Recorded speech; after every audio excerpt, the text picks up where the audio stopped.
welcome back to the Film Appreciation Podcast. I am your host, Nick, and as always, I am joined by Isaac and Marlon, my lovely co-hosts. Oh, thank you, Nick. You're very welcome. As you guys might notice, we are in fact in a different room. Where are we? No one knows. Yeah.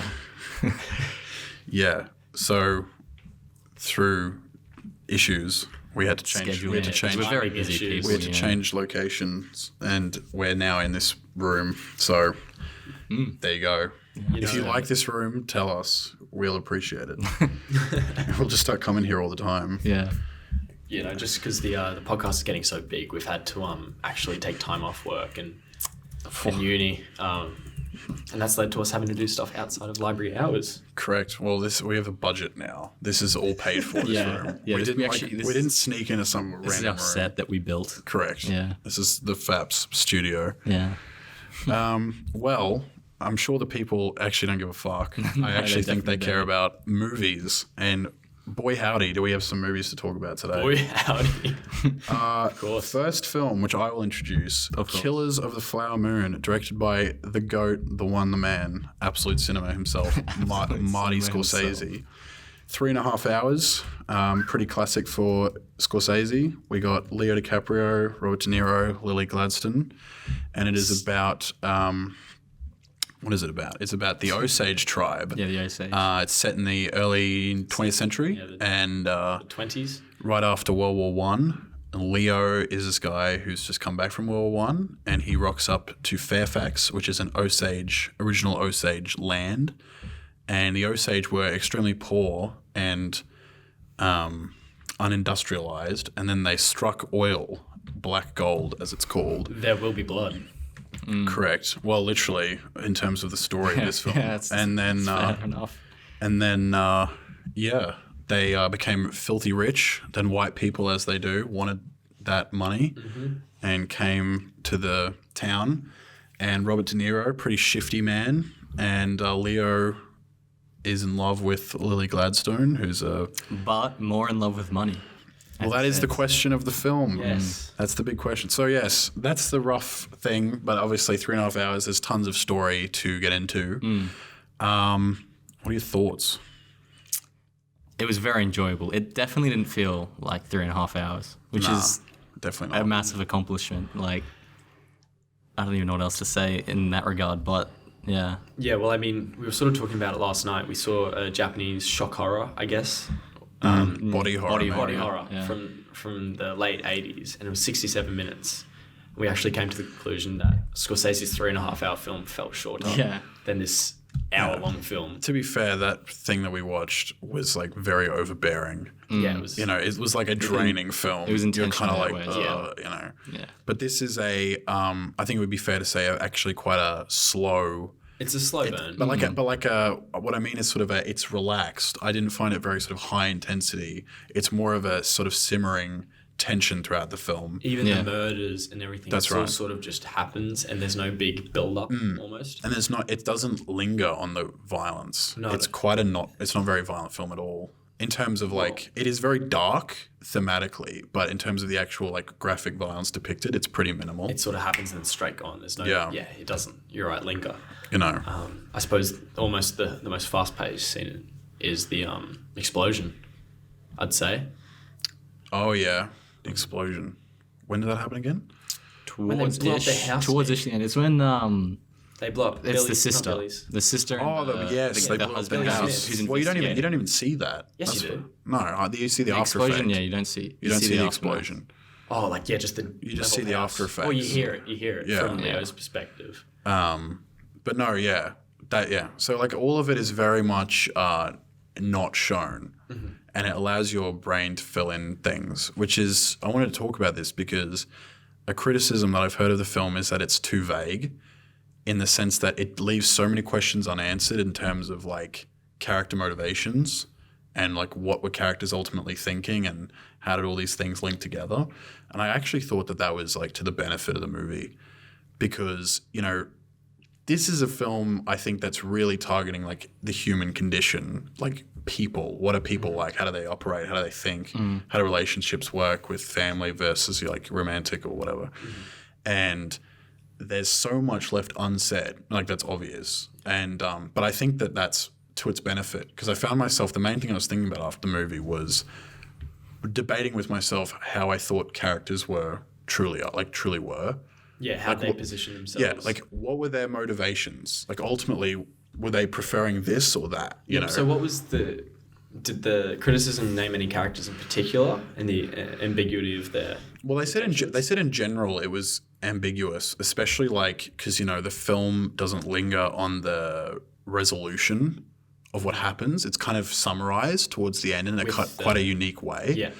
But it doesn't go into detail and it doesn't really reveal things. But the main one is Leo. Okay. I've heard that is because like he is the central part of the film, and he's torn between his love for Molly, his wife, which I think is very genuine. But then he's got his uncle who he lives with and is like his father figure, and is his family and stuff. And so his lust for money through that. Yeah.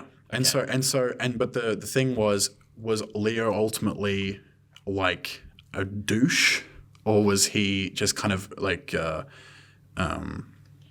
corrupted by his uncle, or was like his love for Molly all fake and he's like a total bastard? Mm-hmm. And that was the criticism, because it was super it's super fair. Open for interpretation, But I think they kind of make it relatively clear that the love is genuine. I mean, he says it when like they're having the discussion about like, oh, you're going to marry her and then we're going to get fucking rich. Yeah.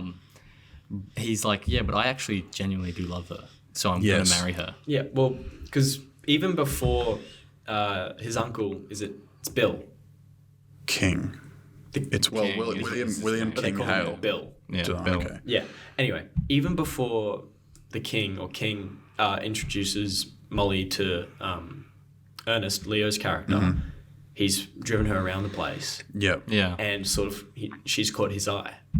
So at least before you even get into the emotional connection or the money problem, there's at least that physical attraction there. Mm-hmm. And that sort of festers before there's even any other indication of an ulterior motive. And I think that's something that's developed is, well, there is that genuine care, but whether there's just always the underlying thought of, at the end of the day, this is just money. I'm not sure. Obviously, you've seen the film twice, Nick. Yeah. I don't think there's a level of, I guess, genuine love.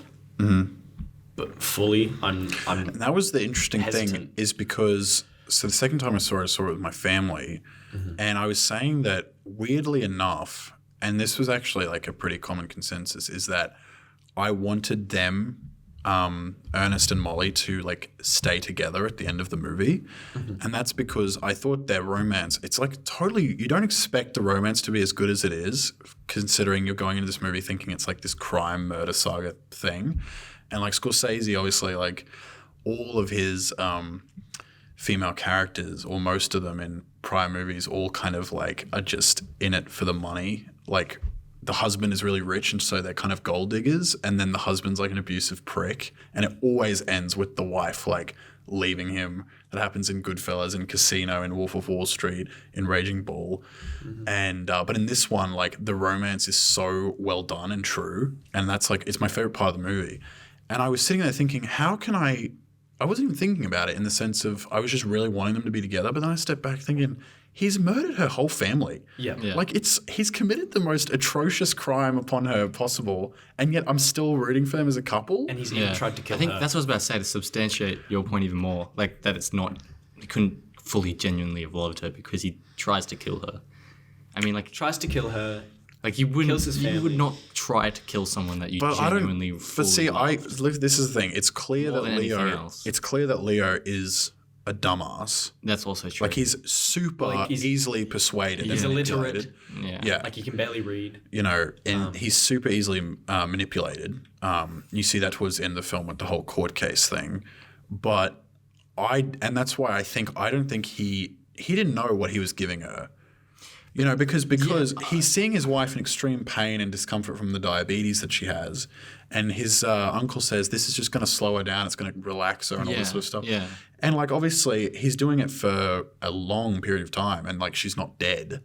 And so him not being particularly smart probably wouldn't attribute what he's doing as the thing that's killing Well, her. the only reason, like, originally, I didn't buy it. I didn't think that he was intentionally trying to cause her harm. Originally, I had that same sense, but towards the end when she asks him, like, "Oh, what were you giving me?" Yeah. I think the film tries to develop the idea in you that he did have the intention, or at least was aware of what was happening.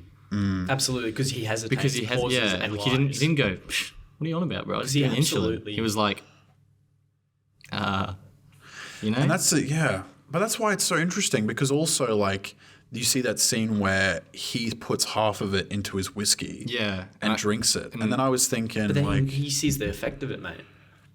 but does he? Yeah, because But he was already wasted, wasn't he? Like, what did it do? it practically, like, he couldn't do anything. Well, he was kind of just sitting there in that was chair, that like, was that a suicide attempt? Was that what, or no was that way. just like? Well, but no way. I think he just wanted to feel what he was giving to his wife. I think okay. he wanted to, like, I think that's what he did. Because he'd seen the effect and gone, obviously this isn't good. I'm going to see what it does to me. Maybe that was used to determine whether she was actually sick or what he was giving her was making her sick or sicker or slower. Yeah. But that's why it raises speculation, because that happens, right? And immediately after, literally the next morning, he's arrested and he's taken away from his wife, and then they like rehabilitate her and all that. But you don't know whether the next day he may have not given her the drugs because he's now taken it. Like, that's what I'm thinking. I'm starting to think, would he have given her the drugs again the next day after taking them himself, and like all these different things? Because it's all speculative. I don't know, because I fully believe that he loved her completely. Completely. I do think that. But that's the thing, but that's why it's tricky, because he loves her, but he loves money, and he's so, committed to his uncle and all that sort of stuff. But his uncle doesn't really attract him with, this is your family, you have to be loyal to me. He's just like, the money should go to you, Like, he's doing it in a sense of care, like for Molly and Ernest as a family. He's going, this should go to you and Molly, not to, the sisters and all that. Oh, yeah. The king is a very manipulative, deceitful, and two-faced character. Yeah, he is. Much in, I guess, juxtaposition to Leo's character. Who's not at all. Incredibly He's a complete intelligent. idiot. But You have the whole car hijacking insurance fraud scam, which was a disaster. Did you give, what was that guy's, he was a funny character. Blackie. Blackie, yeah. Yeah. Blackie. Yeah, that was... A very racially driven name, I believe. Don't know. I don't think so. Wasn't he Because they white? didn't call. Or was he Native American? Native American. Well, Well, it they still called doesn't make Native sense. Americans Redskins. Yeah. So- I guess historically accurate. I don't know. Because I don't know when you enough search about when you search up that the stuff. when you search up the film, it comes up the real photo of Molly as Yeah, so I mean, I don't know how much either of you actually know the story, but I didn't is it really relatively understand. accurate, or So the big takes a lot thing of is, the liberty? big thing that I understand is that it's based on the book, and the book is very much focused on the procedural from the cops' end, because the subheading of the book is like oil murder and the birth of the FBI. yeah. And because Scorsese really wanted to pay tribute to the Osage, and he like consulted with, I believe it was Molly's granddaughter, they decided to really take a lot of the procedural stuff out of it, and it becomes a less significant part, and it's more focused on Ernest and Molly and all that, and the FBI shop like towards the end of the movie. Because the script was approved by Osage elders, and they were completely involved in every stage of the production, which I think is a really special part about the movie. And I think that's true. When I was with my family, when we finished it, my stepdad wasn't physically ill, but he felt kind of sick in his stomach. So he was like, I can't believe I'm part of a race that would like do this to another group. It's so fucked, like what's happening. But then, and this is another question I wanted to pose, because that's why I love the fact that it's vague, because you get to have this discussion about it, which is that, and this is interesting, they clearly, the Osage women are aware that the white men are partially interested in them for money. They want the money. They say that about Leo's character. They say that about their own husbands. Like all the sisters towards the start are saying There's a lot of gossip about it. They're all saying that. But then they still marry white men and not like with their own people. Is it a case of But why is that happening? connection? I don't know. I mean, because remember, the whole thing is they need a white trustee to be able to access their money. But is that no? But that's only for what is it? That's only for restricted people. There are unrestricted Native Americans that can access their money. But there's that factor for anyone that is restricted. Then is it a concern of, I guess, what's the word? Essentially, allowing for those connections of being able to build a more civilized or modern life. Is it so simple as just that they found them attractive? It could be. Does it really have to be? But that's what It was calculated? But that's what because I don't remember if they established whether or not there'd been murders before. In the past times, like Native American murders, they're saying that they have a very early death rate. That's immediately stated that the Native Americans are dying really young. Actually, no, that is totally happening because there's that montage at the start, just before you see Molly, where she says, suicide, not investigated, not investigated, not investigated. So clearly there are already murders happening of the Osage, but they're still willing to marry white people, even though like her mum is openly stating you're marrying white men and they're like killing us. That's going to kill our community. Well, one thing I do remember is when they're in the tent gossiping, I think at not their marriage but another marriage or their marriage. There might have only been one. Something. The sister's like, he is very cute, but he wants you for your money. So whether it is just a sense of attraction to another sister says, his uncle already has money. He clearly loves you, Yeah, trying to justify it. Look, I don't know. I can't really give an answer other than that it's just attraction. I mean, I don't know if it's within the movie that they explain. It's like playing God, Yeah, like they're willing to take the risk. I don't know if it's explained in the movie. Like it's never explained why they still do it. It's not like subtextually in there. I think it's just like if you really wanted to know that, you'd probably have to look to historical documents. But I don't know. But all those elements I find so interesting, and like I've seen it the second time. The second time was way better because better? Like significantly better, because I fully grasped the story. I fully understood all the murders and what was happening exactly, like all the nuances I finally got. Yeah. Because, and it's the same thing with The Irishman when I watched The Irishman the first time, because it's so big and you're sort of like blown away by the scale of it. And by the end you go, far out, that was like long. There was so much shit that just happened. But the second time, once I knew everything that was coming, I could sit back and go, oh yeah, this is happening and blah, blah, blah, blah, blah. But it's the first film in like years wherein I've seen it at like new film at the cinema, where I've seen it and I've really thought about it in this, not just like, oh, that's an interesting theme or that was interestingly done, but genuinely considering the characters, genuinely considering their relationships and what I think they were doing, I think they're some of the best written characters in like modern movies. I'm not even joking. Like truly, I think the writing for the characters is on another level. They are such like fully realized people. It's just so well done. So would you describe it as absolute cinema? Is total cinema, bro. Well, actually, I saw a Scorsese post on Instagram. I think I saw it today, but it might have been from a week or so ago, about how much effort and time it actually did take to film this, make this, the pre-production, post-production, etc. It's like, please watch this. It took so long to finally come to. Well, he couldn't even get financing, and he had to make The Irishman before he. Scorsese couldn't get. They couldn't get financing. No studios give him money anymore. That's why the streaming services give him money. This was produced by Apple TV, and Irishman was made by Netflix. And because they're the only ones willing to give him money.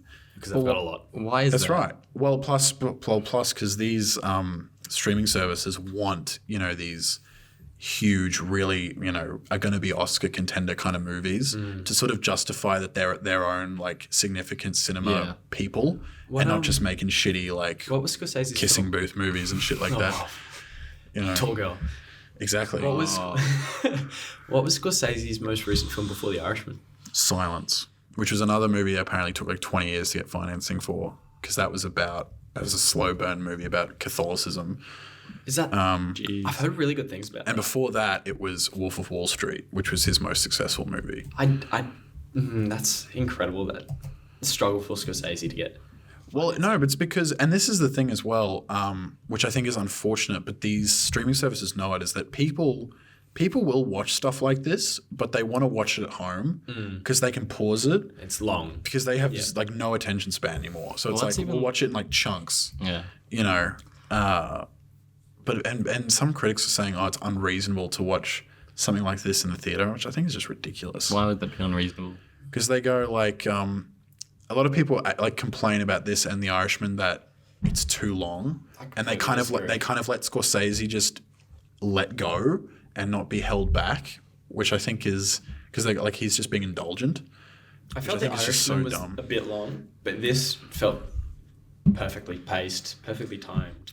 That's the other thing. I think what would you cut out of this movie? Like I don't. It's very weird. I don't know how this is. But same thing with The Irishman though. Like I would definitely say that Killers uses its time more effectively than Irishman, but that's just because I think Killers is a more layered film. Yeah. But Irishman though, the whole point of that is like the aging element, which is towards the end. And I feel like you need it to be really long. So by the time you get to the end and he's like this grandpa about to die, you go, fuck, this has been so long. We've spent such a long time with this guy. I've seen his whole life, you know, and that's why it has that effect. I think long movies have the most powerful effects than any movie, you know. Because they give them more time to be fleshed out. If they're good. If they're good. Like you go on a journey with a particular film and you're with it for hours and then it ends and you go, bang. Yeah. You know? What's a really long film that's shit? It's a really good question, actually. Zack Snyder's Justice League. That's 4 hours. That was so... That's a joke. So, like, it wasn't awful, but fuck. It was ridiculous. That was an indulgent movie. But yeah, in terms of, like, did you guys have particular favourite scenes of Killers? Because I do. I literally know the scene. I'm trying to remember. I wouldn't say a particular... I really loved the spirit scene. With the owl. Yeah, with Molly and her mother. As she was passing away. Oh, and you had the spirits of the... and then the spirits when she's on the bed. So yeah, the owl scene in the house and then the Native American spirits when she's in like the tent outdoors. I thought that was beautiful and established that connection to land and the spirituality of these people and how deep or embedded that is in them. Which justifies a lot of their actions and how they go about their lives. And, you know, when Molly and Leo are having a drink and she tells him she's pregnant. Yeah. And he goes to have another drink. She's like, no, this is a time for like silence and stuff. And then the storm comes over. I thought all the spirituality scenes were beautiful. Actually, that was a good scene. I enjoyed That's my favorite scene in the movie is their first real conversation where they're sitting at the dining table and she calls him a coyote. Yeah. Which I thought was so good. Is that the one where it turns to silence as well? Well, that's when, he tries to close the window and they just sit there and she says, just listen to the rain. Yeah, I think that was beautiful. You know, I think the first scene with Leo and De Niro as well was great. Them sort of just sitting there and it's the introduction to their characters and he's asked, can you read? And he's like asking him about the war.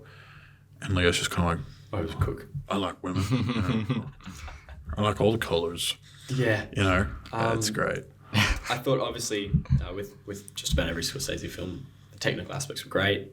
Oh, it's literally flawless, bro. Yeah, like cinematography shot. is gorgeous. The slide guitar sound score. Oh, the score was so good. It's fitting. Fantastic. It's haunting. And it feels really American, Southern American. Agreed. There's an interesting thing, though, that Scorsese does. This is not with the sound, but with his editing. And I only really noticed it once in this movie, but he does like a cutaway where it's like static frame and then there's like that slide thing. But when he does like the slide away, he doesn't do it from the same shot. It's like he cuts and then does it. And it always looks so weird. I can never figure out why he does it. Like what would be the intention of making it look jagged and doing it? Like I don't know what, like that would be the only thing I could maybe claim as a flaw, but it doesn't. Is it his signature? Because have you noticed it in other films? Yeah, he does so it. Maybe is that just like, but why does he do that? Like I'm not too sure. What does it achieve by having it become sort of slightly disjointed? Because he does it in heaps in I can't remember, but there's another movie that he does it heaps in, and I don't know why he does it. I'm sure there's like some reason for it. There has to be. So it's where So it's like you have like a shot, right? And then you know when it's like it slides, sort of like a Wes Anderson to the next, pan, to the next thing. It's like really fast. Yeah. He'll do, instead of it like being the same shot and panning, he'll have the shot and then he'll cut, and it will be like that, and it's like slightly not the same when he cuts. Right. And I don't know why he does it like that, unless it's just like planning the camera thing. I'm not sure. I mean, I wouldn't buy that it was a mistake. That's what I mean, because he does it so much. Yeah, he does it so much. And this guy's made like 26 movies, you know, Yeah. and he had as long as he wanted to make this, so he wouldn't have Yeah, fucked and it's it not up. like it's the first time he's done it. So Yeah, exactly. So this is his The penultimate Departed film. is the other one that he does it heaps in. That was yeah, that was the first noticed he does yeah, it. yep. So this is his penultimate film, right? He's his last one. he's not said that it's his last or second last or anything. Did you not, when we were talking recently, he said that this is his second last film?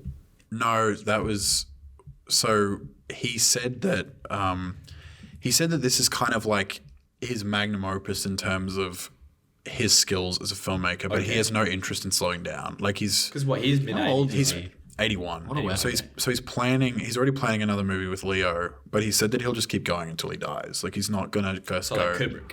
Yeah. Yeah. Well, Kubrick would have kept going if he didn't die. Well, yeah, he was in post-production Yeah. for a film when he died. He died suddenly, yeah. Yeah. It's not like Tarantino, who's literally said, like, I'm not going to do any more, like, on purpose. Yeah. He's saying, I'm retiring. He's got one left. yeah, one more. Scorsese's just going to keep going. Just thinking like the Eyes Wide Shut conspiracies, where everyone's like the elites fucking killed him off and ended the movie. Yeah, that's right. Yeah. That's a Release the, good film. I release the love that. Kubrick cut. yeah. It's the Kubrick cut. There's no way that is not the Kubrick cut. Yeah. Like, what the fuck? There's so much crazy shit in that movie. No, I do, in a lot of ways, I do think this is Scorsese's kind of magnum opus in a lot of Do ways. you think it's his best movie? I don't know. I don't think so. I think objectively maybe, but some of his films which are shorter, like Taxi Driver, I would think. Would Yeah, probably, I think the other thing is in terms that's the of greatest how achievement interesting the he's story made. itself is. Yeah. I think he has more interesting stories. Yeah, well, I would say that like Goodfellas is probably more entertaining. Yeah. but it's not as resonant and or as developed important and developed. Agreed. complex. you know? Yeah, I'm sure that's a fair. I think yeah. I think this and Taxi Driver probably in different ways are the most nuanced ones. Like Taxi Driver as a portrait of a like deranged man is probably the most perfect kind of thing you could watch. I think that's like a perfect movie, but you know, at the same time, it's achieving different things. Yeah.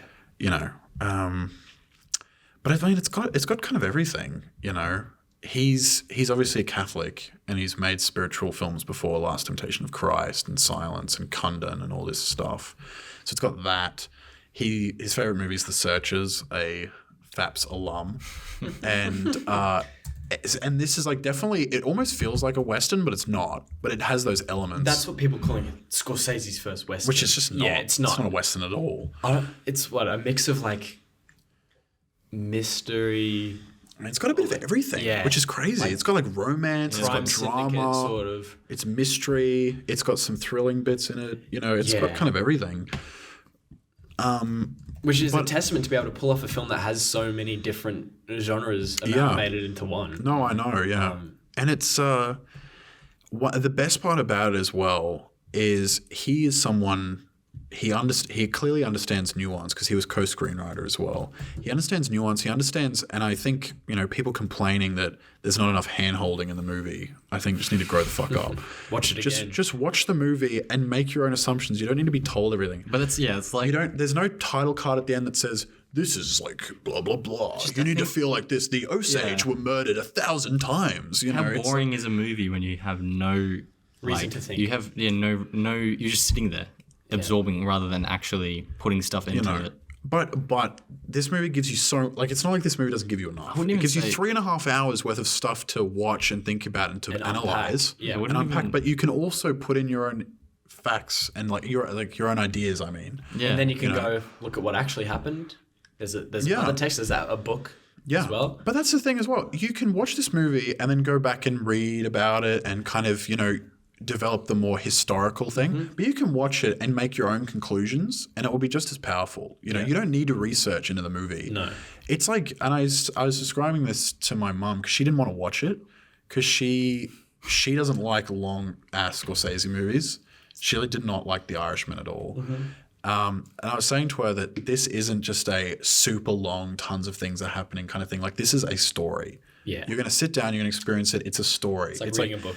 And that's, seriously, it's like reading a book. And like the characters, and that's the best, that's actually such a perfect way to describe it. Because when you read a book, obviously a book is filled with descriptions and character thoughts and all this sort of stuff. But also you create your own like depiction of the character in your mind. you know, and I think this is the same thing in a way. How it positions you. Because it almost doesn't feel like a true story. It's like that's an afterthought, you know? It's a tale that you're watching. It's like it's fiction. And then the fact that it's true is like this haunting afterthought where you go, fuck, I can't believe that actually happened. Well, I suppose that's one thing I do want to bring up. This year already has been the year of period pieces. Yeah. So we had Oppenheimer in July, and now this. And we're going interesting. to have October, and then Napoleon next month. One of our films that you'll see on next episode, podcast. But and it's all by big directors as well. They're all just giving their like period pieces. But this, do you reckon there's like a conspiracy? They all came together and were like, "This year we're just gonna do period piece." That's like a good conspiracy. Yeah, we're like, great, positive conspiracy. good. but Let's just hate fucking. Let's just destroy. Let's just destroy Marvel. No, what they're doing. We're gonna go full what they're absolute doing is cinema. they're like promoting all these fake stories in history, and they're like, "This is what really happened." Yeah. It's all a conspiracy. It's an guys. absolute cinema conspiracy. but I suppose my point with that was the period piece is done brilliantly. You know, the props, not the props, the costume design, the set pieces. There's a little, I think it's fake footage, but there's a mix of that black and white contextualization footage at the start. It just sets the period perfectly, the setting, and even the mannerisms of like Leo. Yes. And like just coming out of a war, you know, yes. being a bit upset. Bro's mic went flaccid. Sorry about that, guys. That's a weird thing to say, Isaac. Sorry about that. Reminded me of Tetsuo last night. Oh, The drill. Anyway, We're not talking about Tetsu on the freaking let's podcast. not do that. We're gonna get like demonetized and banned for talking about fucking Tetsu. But yeah, it was just brilliantly set up. And then another thing, what do we think of the end? As in The what cut regard? to, like the choice to do like a theater thing. yeah. I didn't like it because there'd be no indication. Yeah, it's sort Beforehand? of. It seems to not fit, It doesn't fit. but it's also kind of fun. So I don't know. That's the thing. It's such a unique movie in so many ways, and it goes against common trends. Like, there's not really any bullshit melodrama. There's no scene where like Molly screams at Ernest, "I can't believe you killed my family." You know, it's none of that. It's Instead, like it's the opposite. It's the silence speaks 1,000 words Correct. sort of thing. Totally, totally. It's the scene where she goes, "Did you know you were killing me?" And he goes, "No, lies." Yeah. And But dead silence from her, and she turns around and walks away. I thought it was like so powerful. That's why in a number of ways I feel, and I think definitely Scorsese feels this must be kind of like his magnum opus because he's in it. He does that cameo in it, which he hasn't done for like years to have a cameo in one of his movies. It wouldn't be the reason he feels it's his magnus opus because he's in it. No, I mean because he thinks it's his magnum opus, he wants to be in it. Is my Right, point. okay, He right, wants to put himself in it, like, oh, I'm here, you know, type thing. visual test This is like it's like his stamp on the movie. You know what I mean? But The slide away cut is stamp on it.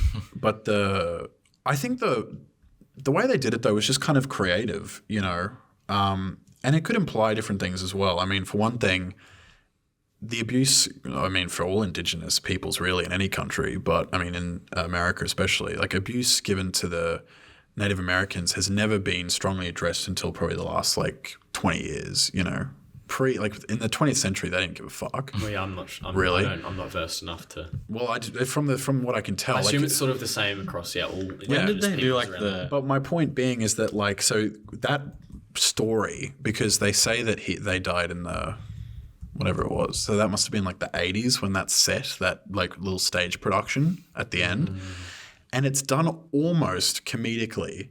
Yeah, it felt it's really Wes Anderson. I think it's decided. But what I mean is like it's almost like they're not taking the source material particularly seriously when the actual Is that commentary in America. Yeah, that's what I'm saying. Like the actors on stage who are like going ring-ding and like doing all this bullshit, like it's like they're not taking the story seriously. It's just like, oh yeah, this is something to listen to for a bit, and we're going to make sound effects and stuff. Yeah, I mean that's a good point. I still think it just could have done without. But the alternative would have been just a simple black text. Screen with I'm white I'm text, glad that and it was, again, this is such a movie to make your own conclusions to. It's a contemplative film, and you can sit there and watch it, and that ending, you know, I can understand why people wouldn't like it, because it definitely is a jump, because the previous scene is Leo and Molly's final moment, and it's a jump to have that. You know, like the. It just felt. I would have loved some sort. Sorry, I would have loved some sort of inkling that was going to happen, or some. Sure. foreshadowing in any sense. Sure. Because it's too sudden to just be like, we're gonna have 3 hours and 25 minutes of just sort of a slow burn that tugs at your heartstrings and it's like, this is fucked up, and then we're gonna cut to that. And sure, it could be a commentary. I just don't think it fits. I mean, because I didn't think it was funny. Like, I don't think it's you're sitting there now it's trying to the movie's trying to make you laugh. You're just kind of looking at it going, oh, okay. But it's like it's like the alternative. You know, the classic like 80s school teen movie, coming of age movie. In the end, it's like, oh, Jimmy is now a doctor, or he died or something. Jason died doing. Like, imagine they did that. Like, this is way more interesting. It does it sums it up. It's just a creative way to present the end information. But I also like the idea that it's also just a commentary on how people perceive. That's what I think it is. Story. I think they really they don't. Clearly, it's a production that's not taking the story particularly seriously, and I think that is an intentional choice. Again, Scorsese's not a dumbass. He's not going to be, making, as you said, this long ass movie that's kind of depressing and contemplative and all this stuff. Just to throw in some Wes Anderson ripoff kind of, which it wasn't, but like as it felt, esque, Yeah, of course. It was kind of like that. It was odd, but the real ending is it has that beautiful end shot of the Native American dance, as well, which I think is such a great bird's eye view, very slow. Well, it looked like a flower. Yeah, and I think whether that symbolizes growth. Or like true, it could be something. But it's beautiful. It felt very Midsummer-esque as well. And the celebration, and the movie ends, and that song continues throughout the credits. It keeps going until it ends. But I think all of it is but it's not a preachy movie. That's a big thing as well. It's not preachy. There's no scene where they go, I can't believe they did this to the Native Americans.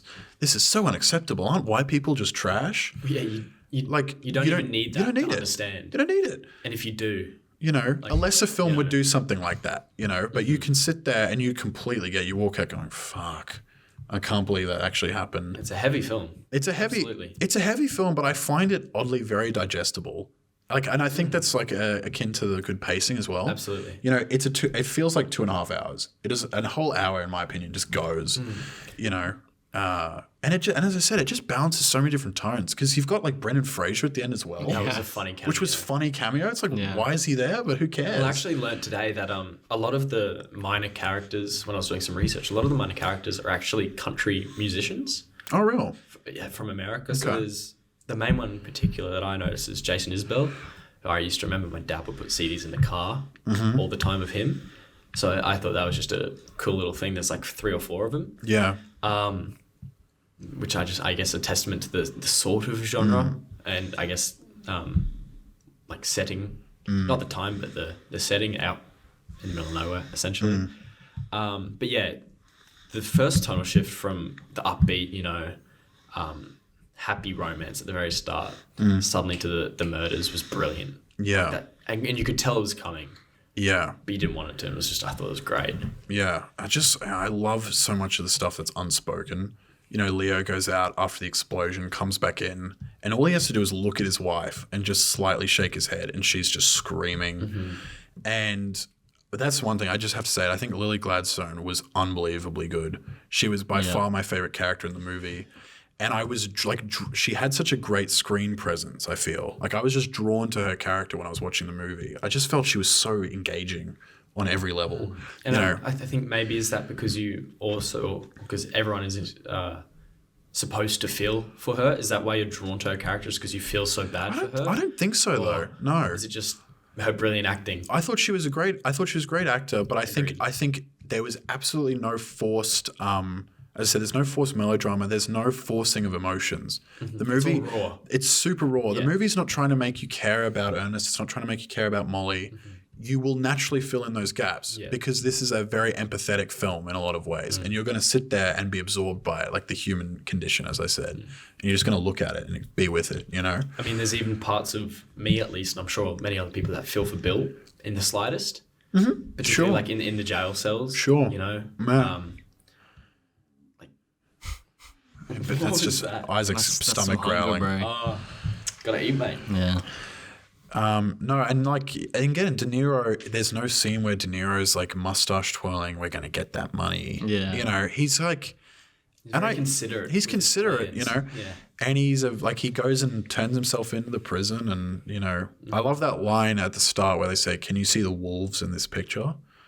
Because he's reading from the book, but that cuts away from the book and just says that when you see the all the dudes enter the house, Molly's house, and you go, yeah, you know, I can tell where this is going, type thing. Yeah, I just think it's brilliant. And as I said, I don't remember the last film where I truly was with the characters. You know what I mean? Like I was truly engrossed in their stories, and I felt they were realized. I felt they were real people. You know.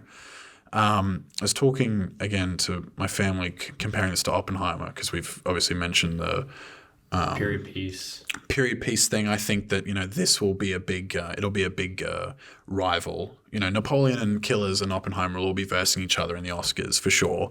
And I think Oppenheimer doesn't do an amazing job with its characters, but it's more the theme. Like the idea of humanity's own self-destruction. Yeah. And the ending, you know, where he's sitting there and the nukes are going off and it's like the puddle at the start. That was like when you finish the movie, you're thinking about that idea and it's perfectly like inscribed to you or conveyed. But in this one, it's like, it's more the characters, I think. It was more subtle. And that's not to take away from Oppenheimer. I just think both films achieve different things, you know. Yeah, and they're very different in terms of... Super different. Oppenheimer felt incredibly stressful the whole film. Yeah. And the score, I guess, sort of coerces you into feeling that way. Yeah. It's very fast. It's very frantic. And the whole movie is quick. There's just so many quick scenes of we're going to do this and we're racing against the Nazis and blah, blah, blah, blah, blah. Time is the major. Yeah. Plus These guys could have taken 10 years to kill off these women. Yeah. They just wanted to do it quicker. And it was, I mean, Oppenheimer, I would also say, is a bit more artsy. You've got like the black and white stuff, and there's imaginary stuff, and that's why I say like this is like a novel. Killers is like a novel. It's like reading a book. Absolutely. You know, it's just very real. But I think one of the main things, I mean, in all films, it's the score sort of, aside from the images or the film, the score decides the, how would I put it? Not the theme, but the score positions you, essentially. Yeah. You know, a slow, peaceful score in a romantic film, you know, whereas a frantic, fast-paced, but it's still classical music, essentially. Yeah. Whereas this is a slide and it's sort of Very slow simmering guitar in the stringing. background. Yeah. Like alluding to the slow burn nature of the film as Fairfax descends into chaos. It's the simmering dread. Yeah, and exactly. You have that Yeah. because you know it's coming and it's all there and it's all, you know, it's all. Whereas, as you said, it's all subtext. It's all right the happening. theme of Oppenheimer is race against time, Correct, which yeah. is why it's so frantic. Yeah, and you have like violins going. yeah, it positions you to be like, holy fuck, like this is so insane, intense. Whereas you know. this is like, oh no. Yeah. I suppose we want to wrap up. Anyone can wrap got it anything up. else to say, Isaac? No. I suppose Nick, you introduced. Would you like to go first? Yeah. I don't care. I'm giving it a 10. Giving it the first Faps 10. Amazing. Is that the first Faps? That is the first Faps 10. Yeah. Congratulations, mate. Thank you very much. Yes, it's 10. I just it's my favorite movie of the year, and I so far, and I just Couple there's big ones to go. That's right, definitely. You know, into January as well. There's stuff because we Willy get shit. Wonka. Yeah, we get shit so late. But there's just like, it's just kind of everything you want out of a movie, I think. You know, and there's really nothing you can knock against it. You know, obviously like. People have their own individual tastes, and if certain choices you didn't like, then fair enough. If you need shit told to you, you can't think of stuff yourself. I don't even think we should even bother discussing that. That's but like that's people are like that. There's this critic I saw online who didn't like Oppenheimer and then really didn't like Killers because they were like, I can't believe that they didn't like tell us what Leo was thinking, and you know, shut the fuck up. Yeah, I mean that's another thing, and it's come to be expected. But Leo's great. Yeah, yeah, brilliant. Like he's had some average performances, but, you know, as he gets older, it seems to just be getting better. yeah. I do think that Lily though is the highlight. The of the standout, film. yeah, By for far. sure. I think because you come to expect that from Leo, a great performance. So when you see someone you maybe don't know as well, and they almost outshine him, like full props. Exactly. Incredible. Agreed. Anyway, I'll go 9 stars. Brilliant film. Yeah. Loved it. Yeah, I'm in the same boat. 9 stars. Cool. The highest rated film on Faps today. Scorsese, on average. man. What else right. is there to say? Yeah. Absolute cinema. Well, I suppose moving on, I'll introduce the next film. Yeah. The follow-up for Gareth Edwards from Rogue One. Is this his next film since? I believe so. So it's a long time in between. Yeah. 7 Apparently years. Rogue One was such a like shit fuck production. Well, Didn't he they do- did a bloody Oh, great yeah. job of it. Anyway, this is The Creator. It is a futuristic drama sci-fi that I suppose main theme is artificial intelligence and the role it plays Threat in the of and what is it? Yeah. the future world. But essentially, it's about this soldier, like secret operative soldier, that's tasked to try and find the creator of this new AI. Or someone. Oh, they don't know it's AI. They just know like This new thing, this new the super weapon super weapon. That's what they call it. to destroy their And he's- magic spaceship, which is OP. Yeah. What's Thanos' ship? Same ship, right? Yeah. That's what it reminded me of. Anyway, so he's, does look pretty cool. He's sent into New Asia, which isn't the thing I want to get into later, is America, or the Western and Asia, to kill the creator of this super weapon. Mm-hmm. And I suppose the film tries to sort of... I'm blanking here. Essentially, it's about this guy finds the super weapon. It's a child. Yeah, And connects with it. Connects with it. Yeah. So he was an undercover operative who was like friends with the AI because in Asia they've embraced AI, whereas the West wants to try and wipe out AI. The reason for that is because of the fact that LA got nuked. supposedly were the ones that dropped a nuke. on LA. We'll talk about that in a minute. And so America and basically all of the West trying to eradicate AI, Asia is embracing it, and so John David Washington's character, I don't remember his name. Josh, yeah. Josh was undercover in Asia. He fell in love with this chick, and essentially he had to leave. Cover got blown. His chick died. She was killed. Died. Died, quotation marks, died. He watches a bomb get dropped on her head. Yeah. Classic. If you don't see the dead body, you know, Never happened. are they dead? Even if it's like a nuke, you know. Yeah. Which is what So it was. yeah. Yeah, what? So Jesus. anyway, but then he's tasked, to go back to New Asia to kill this new AI that's going to destroy America's all-powerful space shuttle, essentially. Yeah. And then he goes to the thing, and this weapon is this child, this cute Grogu-like It's child. an AI robot young girl. Yes. Well, what is the difference with this new AI is that it is technically organic as well. It is built into the embryo of a Their right. child. Yes. That's right. And so It's like a that real. is like a question we can get into later, I think, about what does that really signify. But I mean, yeah, I think on the most basic level, the film is like just like going, "Oh, guys, we should care for AI. Well, that's the whole- They're conscious too." And it's Well, that's the whole get thing into is that because debate. you see them, the AI dress in human form, and Yeah. then like You've got a human face. Yeah. And if you yeah. kill them, because what is it? One of the commanding officers goes up to the corpses and like the soldiers just shot an AI, but he's like all sort of fucked up about it because he's killed like a person, quotation marks person, and she goes, "They're not real." Or when even though it's literally a or when they're corpse. cleaning up like the nuclear wasteland in LA, and that one AI turns on and it's Yeah, like, Josh "Help says, me. "Where the fuck are my kids, bro?" Help me. And then he like turns it off and shit, and she's like, "Oh my And they're god, it was like freaking it out. was like a real person." "Yeah, But that is like a real debate within And I'm sure with we'll AI getting philosophy. into that. So I mean, like, you have to ask the question: is something that's functionally human or passes as human, right? Like, if an AI passes a Turing test, which is like the most original thing, does that mean it's conscious? And the most answers are really like no. Just because it seems conscious doesn't mean it is conscious. And that's the I think the big question that's raised is what really makes you a human? Well, that's- because if it's not organics. Not that necessarily makes you human, but makes you a person. I think because is it's the more if interesting you point. are it can't be your soul, like your functioning brain, because the AI has the same thing. But then is it because you're born naturally? Because this AI child was born out of an embryo. So then it's it even like- becomes you know, but I mean, like, can you not have any technology in your body? yeah. Tetsu. I mean, if you That was not even if you take like the really like poor weak man solipsist argument. You go, well, how do we know that there's other consciousness? It's sort of like, I mean, even like the most simple reply that most normal people would have is just like, you kind of just politely believe that everyone else is conscious as well. Yeah. So like, I think in a society where there were AI that passed as human, that's probably what would happen. Like you just go, oh yeah, I mean, this guy is seemingly conscious. I'm just going to be polite about it. Yeah. You know, we're going to be conscious together. But once you get into the actual discussion of like, are they conscious? I mean, you have to make the certain like claims. Like, I mean, just because it seems that it can do things consciously like we do, doesn't mean that it is conscious about them. And I think that's where like someone like a philosopher named John Searle, he has basically a conception of weak AI and strong AI. And so weak AI would basically be like what do they call simulants in this movie?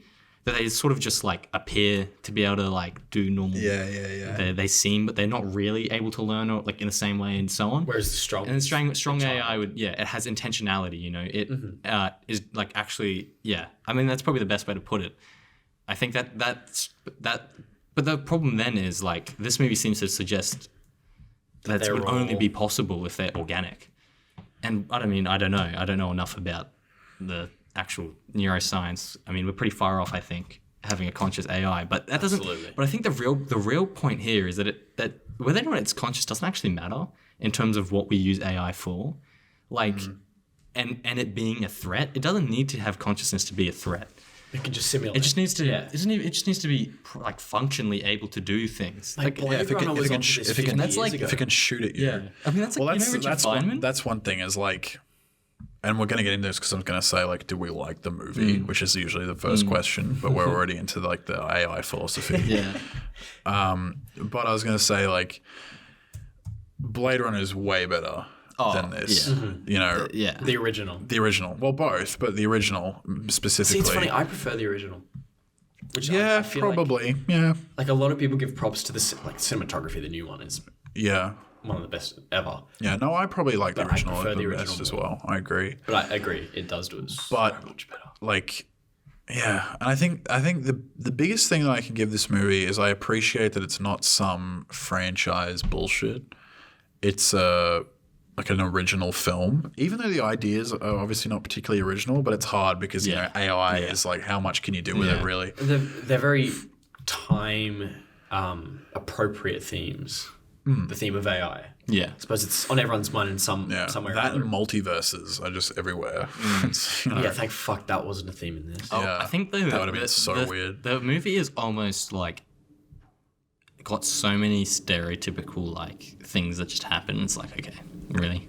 Like The biggest prop I MacGuffin can, has you know, it's like, basically the Mandalorian. Like he's just taking this child with protecting him. a child. Yeah, you know, or it's The Last of Us. Or and then it's whatever. like you think that the good guys are the good guys, but they're actually the bad guys. Well, you know? he did the exact same thing as the ending of Rogue One. They kiss and then they die. Oh yeah, that's right. Yeah, Oh yeah. Like, come on. I think as well, like What's so funny is my dad is a huge fan of Andor, like the show, and he's never seen Rogue One, so he has no Dude, idea. He's gonna be crushed, bro. Yeah. Because he loves Andor. He's gonna watch season 2. He's like, I love Andor. Yeah. Like doesn't know what Rogue One is, bro. He I doesn't mean, know what it is as much as He's gonna get killed, and my dad's gonna be so spoiler, pissed he off. dies. He's gonna be so pissed. But like, it's a good film for him to die. No. It does him justice. But with Well, you guys haven't watched the show. no, I haven't. But with the creator, The only good Star Wars thing in the past like 5 years. with the creator, you know, the cinematography. it looks Beautiful. good. It looks good. It's a very nice, That's one- aesthetically pleasing film, which we've come to expect from Gareth Edwards because of Rogue One. Yeah, even like Godzilla, which was shit, like as a movie, the CGI in that was so awesome. And Is it Gareth Edwards as well? the first Godzilla movie from 2014. Okay, so that's after before Rogue One. Okay, cool. But I think one thing he does super well is scale. People talk about this a lot, especially in Godzilla, because he made Godzilla look fucking enormous.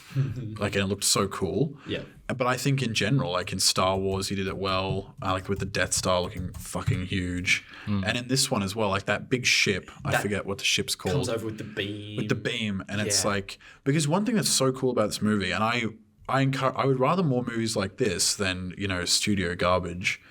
in terms of being our like action entertainment, because this was only 80 million, which is nuts. That's Because actually this really- movie yeah. looks like a $300 million wow. thing. Yeah. You know, It's got that sort of aesthetic to it. you know, it's super well put together for a relatively cheap price. You know? For a film these days, absolutely.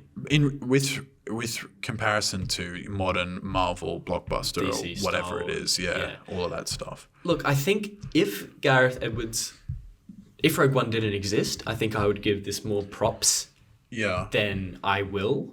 But because everything just gets referenced back to that as his, first sci-fi film, that it is just done so brilliantly, at least for a Star Wars film, where it's all, bang smack no, it average. was the best. Star It's Wars the best since Disney. Disney's It's the best acquisition. Disney thing, by far. But because we're comparing it. Well, I'm comparing it to that. It just wanes. It wanes in comparison.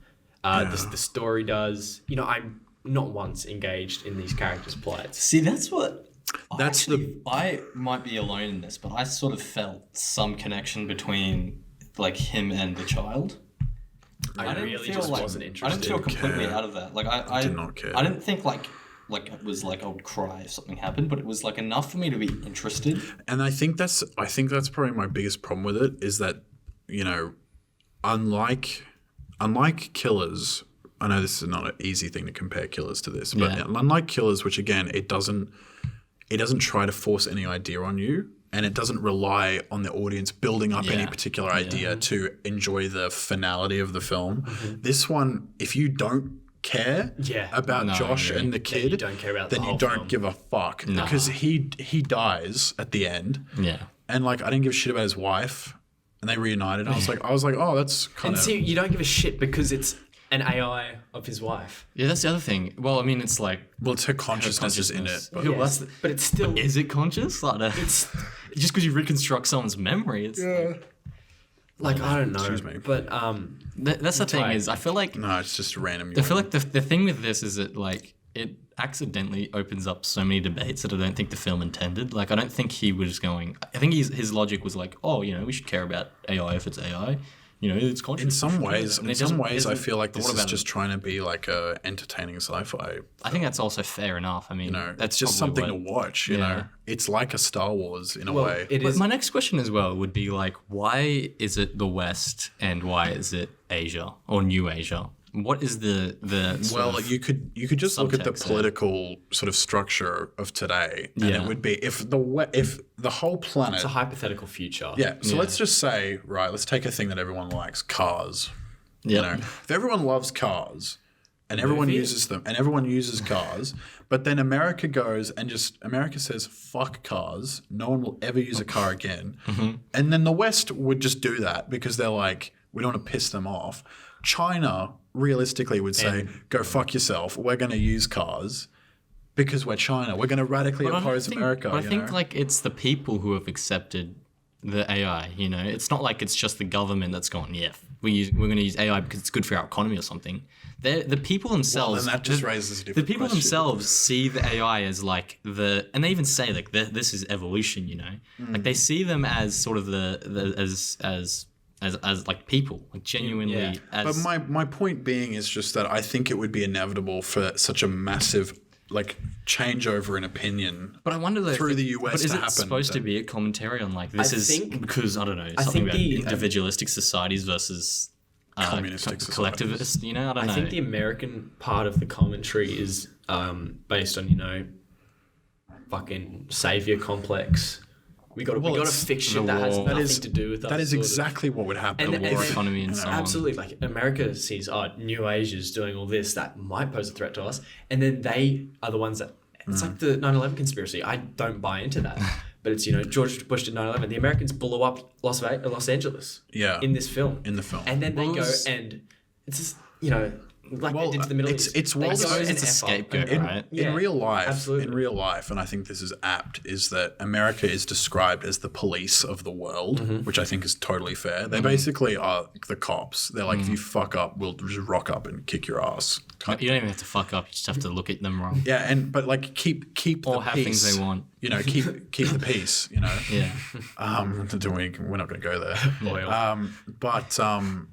But I think the setup for the film is super realistic, and I appreciate that. Like, this is exactly what would happen. Well, it's a if hypothetical future. Yeah, if this was to happen, this is what would happen. The one thing though, I love that like New Asia in most scenes is like they just go to like the farms. Yeah, just like Vietnam. Like obviously they fields. have the cities, you know, because they show that as well. But I love that they decided that they're going to set the film.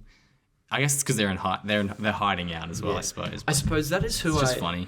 It's like the classic, like this is the East and this is. It's one of those things, because it's somehow kind of really original and creative, whilst also being like not original or creative right? at all. Yeah, it's interesting. What You know, what I was going to say is, if I'm emotionally engaged in any of the characters, it is the rebels, the resistance. sure.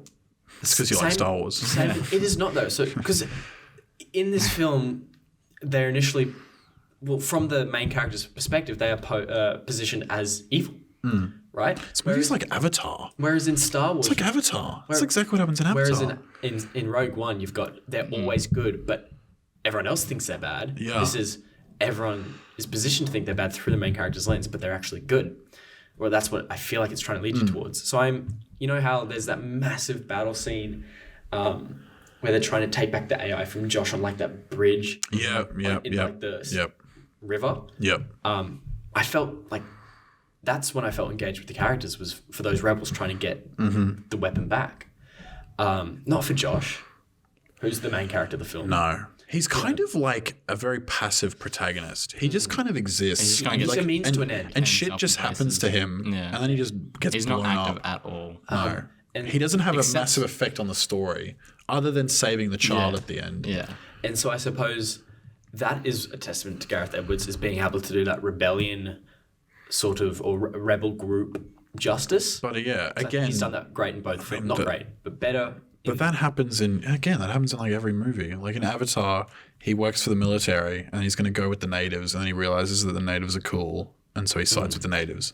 Or like in The Last Samurai, he's a British soldier, American soldier, to hang out with the Japanese, and then he likes the Japanese and then becomes a samurai. You know, it just happens all the time. Yeah. Yeah. And it's- you know, and same thing. He's like, Josh becomes this sort of like AI empathizer. But see, I don't think that term's pretty funny. It's like what I'm it's trying like to say trying is, to make him seem like a I bad still person. think Gareth Edwards, people you're supposed to feel most about are Maya, Josh, and the child. Yeah. They're the family. Yeah. And then these rebels are just like, again, a means to an end. But what I'm saying is done so poorly for these three that all I feel is for the rebels. Well, they are. Because they're the ones that have done all the groundwork. And they're the ones who get murked, all murked. Yeah, all killed. They're just all And murked. even some of them are AI, but I still feel for them. Which is interesting. This is a tangent thought, really, but it's kind of interesting as well how like the AI has so much spirituality. Like they with, have, like, the monk. what do they call Maya? Like, The mother. no, what's her name? It's like the creator, but in some language, Yeah, I don't remember. Nikata or something. I don't know. Something But like, like that. Didn't you she's watch this God. today? Yeah, because it's only like text, bro. I'm not gonna remember like some random word. Right. That's probably not even a real word.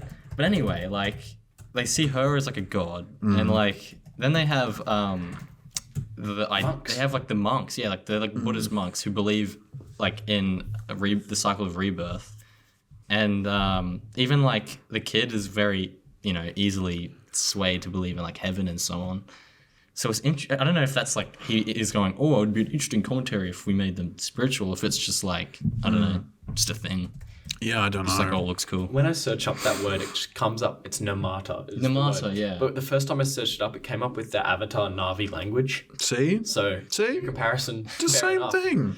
Um, But I don't know. I would say that this was a bit more cool and creative than Avatar. What I mean in the sense, like, I like Avatar's aliens and shit, but it's the dialogue is like so cringe and so like obvious. Whereas this is at least is like it's set on Earth and there's like realistic, futuristic projections. Avatar's set on some bullshit planet with like fucking dragons Yeah. and shit on it and stuff. Like connecting soul bonding, bro. Yeah, like you're having sex with your horse. You know, Yeah. you stick your hair into the horse. very strange. Yeah. I mean, maybe this film tries to do too much in the world building. I think kind of loses you. I don't think it does much world building. Well, but And in what it's way? showing Isn't it so show much. a lot of different sets? Yeah, Or? so many different places. It's like globetrotting, you know. Yeah. Well, okay. You know, it's But always I- going to be you a didn't struggle creating a completely new sci-fi film. Yeah, and that's where I give it there's the no biggest. pretext That's or where I give it anything. the biggest brownie points is But the I think fact that it is original and it builds up its own world. And I understood the conditions of the world very well. Yes. Yeah, I suppose that's a fair point. But like, just like we're going to introduce that character in the city that's going to help find. Yeah, he's not just. Yeah, There's no need. Not There's no justified. need. And Yeah. then there's a fight, and then he just gets blown. In up, fact, and his then, character does not need to be in the movie Exactly at all. right. There's The just only no need reason I there's think some- he's there is so they can have another Doesn't character. doesn't he tell Josh that his wife is alive or some shit? Yeah. And then he immediately dies. Yeah. He's like running out to Yeah. the house. and or his whatever. girlfriend dies. But the so he thing holds it in her yeah, the arms. thing is, that's what I was about to say. His That I think the robot only girlfriend. reason they have him in the movie is they can be like, oh, look, there's this other character who was a soldier who did not believe AI were, real people, but then he also defected and had a relationship with one. So I think it's just to try and build up that thematically, But if but you can't do that with the main it's so character, weak then from a like, narrative surely- point of view. Yeah. So I think it's sacrificing like the quality of narrative to try and force in a stronger development of the theme. See, I just would doesn't have, feel I would natural. have thought it would have been better because I'm a huge apocalypse fan. I like apocalypse stories, Yeah. like survival stories and Yeah. shit. And I feel like it would have been so cool if that's kind of what was happening. And I don't want like this movie to start getting turned into a franchise, but it would have been cool if it was like 2 parts, and it's more, the stakes are higher, like From Josh's point of from view. Trish's point of view, like Yeah. the New Asia is kind of fucked. Like it's really rugged. And I'm not saying that there's like zombie AI or any of that bullshit, but I'm just saying like it's harder for him to survive. like rogue AI. It's something like that because you see on the poster, he's there. He's got like he's got like a poncho on, like Clint Eastwood. He's got this big gun on his back, and he looks like Joel from The Last of Us. And I was like, this would be so cool. I think maybe It's like space Last of Us. It would be so great. But instead, it's like just a normal kind of action movie. I think maybe some of the problems are with him going back to America and then back again and then talking to the Americans and Yeah, I think would've- he imagine should if have it- started in America and then bang Asia Or- stay in Asia. Or imagine if like you never cut from the opening scene and he's just stuck in Asia. That's what I'm saying. Yeah, and he's like, and that's why it would be like, imagine if it was, I'm not saying the whole movie's a one take thing, like Birdman or some shit, but imagine if for a while you're just following him one take through this like 1917. like 1917, like this Yeah. futistic AI world Where he He's, doesn't like, know through anything. It's a threat. Yeah, he's through the forest. It would be so insane. Yeah. And then he's like breaks into this facility and shit. It would have been so much more like intense. Yeah, whereas they're cutting back to America and then this Well, it's all very chick with a power trip It's is very Speaking of clear and America. formulaic. You're kind of like, yep, this is where the officer says you should hate the AI, and this is the mission, and you're gonna, yeah. What do we think of that general character? I hated her. Right? Do you mean like Power she was, trip. Do you Just mean she like- was like a shit actress, or you just didn't like just it? think that, I think but her character I was just think it poorly was written. poorly written. Yep. Just like She was super generic. She again Yeah. was just like the Colonel so in basic, Avatar. bro. She's like the You Colonel in need to Avatar. do this. The Colonel in Avatar is like, I lost my eye to the Navi. And We're also, going to give like, you an ultimatum. look, so when I they're hate, having- I hate the when having the engines. discussion, like trying to get him to come back and help them, Yeah. and they're like, She flat out they're lied. like, no, they're like, you should help us, and then he's like, no, I'm not going to help you. I lost my wife and my kid because of you guys. I don't care anymore. And then she's like, ah, ooh, we still have her alive, and it's like, why would you not start with that? You Yeah. know? It's imagine almost if like lie in the first place. it's also See, like again, just like, don't- imagine, like again, and it was also not true, right? Yeah, that's what I'm saying. Had they It's a even lie. faked Say- it, they should say- just straight up lied. Eh? Yeah. say the Asia world probably commentary American. is super hostile and shit and hard to survive, and he's like got the starting point where his wife gets blown up or whatever the fuck, and he runs away, and it's like 1917, and then he somehow gets onto some telecom thing, and he's like, I need to get extracted, and they say your wife's alive. And he's there, and he goes, fuck, okay, fine. And he just keeps going. Like, it would be so much more interesting. But it felt very, when I say scripted, I mean, like, this is the first act, we need this and this and this. Like, it felt very We've sort done of, that. Let's move on. To it felt this, very this. checklisty. It was just Yeah. like, we need Yeah. that to happen, we need this to happen. And I agree that it felt like checklisty. It's Yeah. like, yeah. They I had feel like it would have been because they have a cool world and stuff. It's like a really boring gift wrapped in really cool paper. Yeah. That's what it is. It's like Absolutely. imagine getting a shoebox. You know what but that the, is, though? The wrapping is like dope. It's like the equivalent of what Star Wars is today. It has like this beautifully amazing Low-key, lore, true. and then you watch like the Star Wars content. It's like I would even say like the new movies.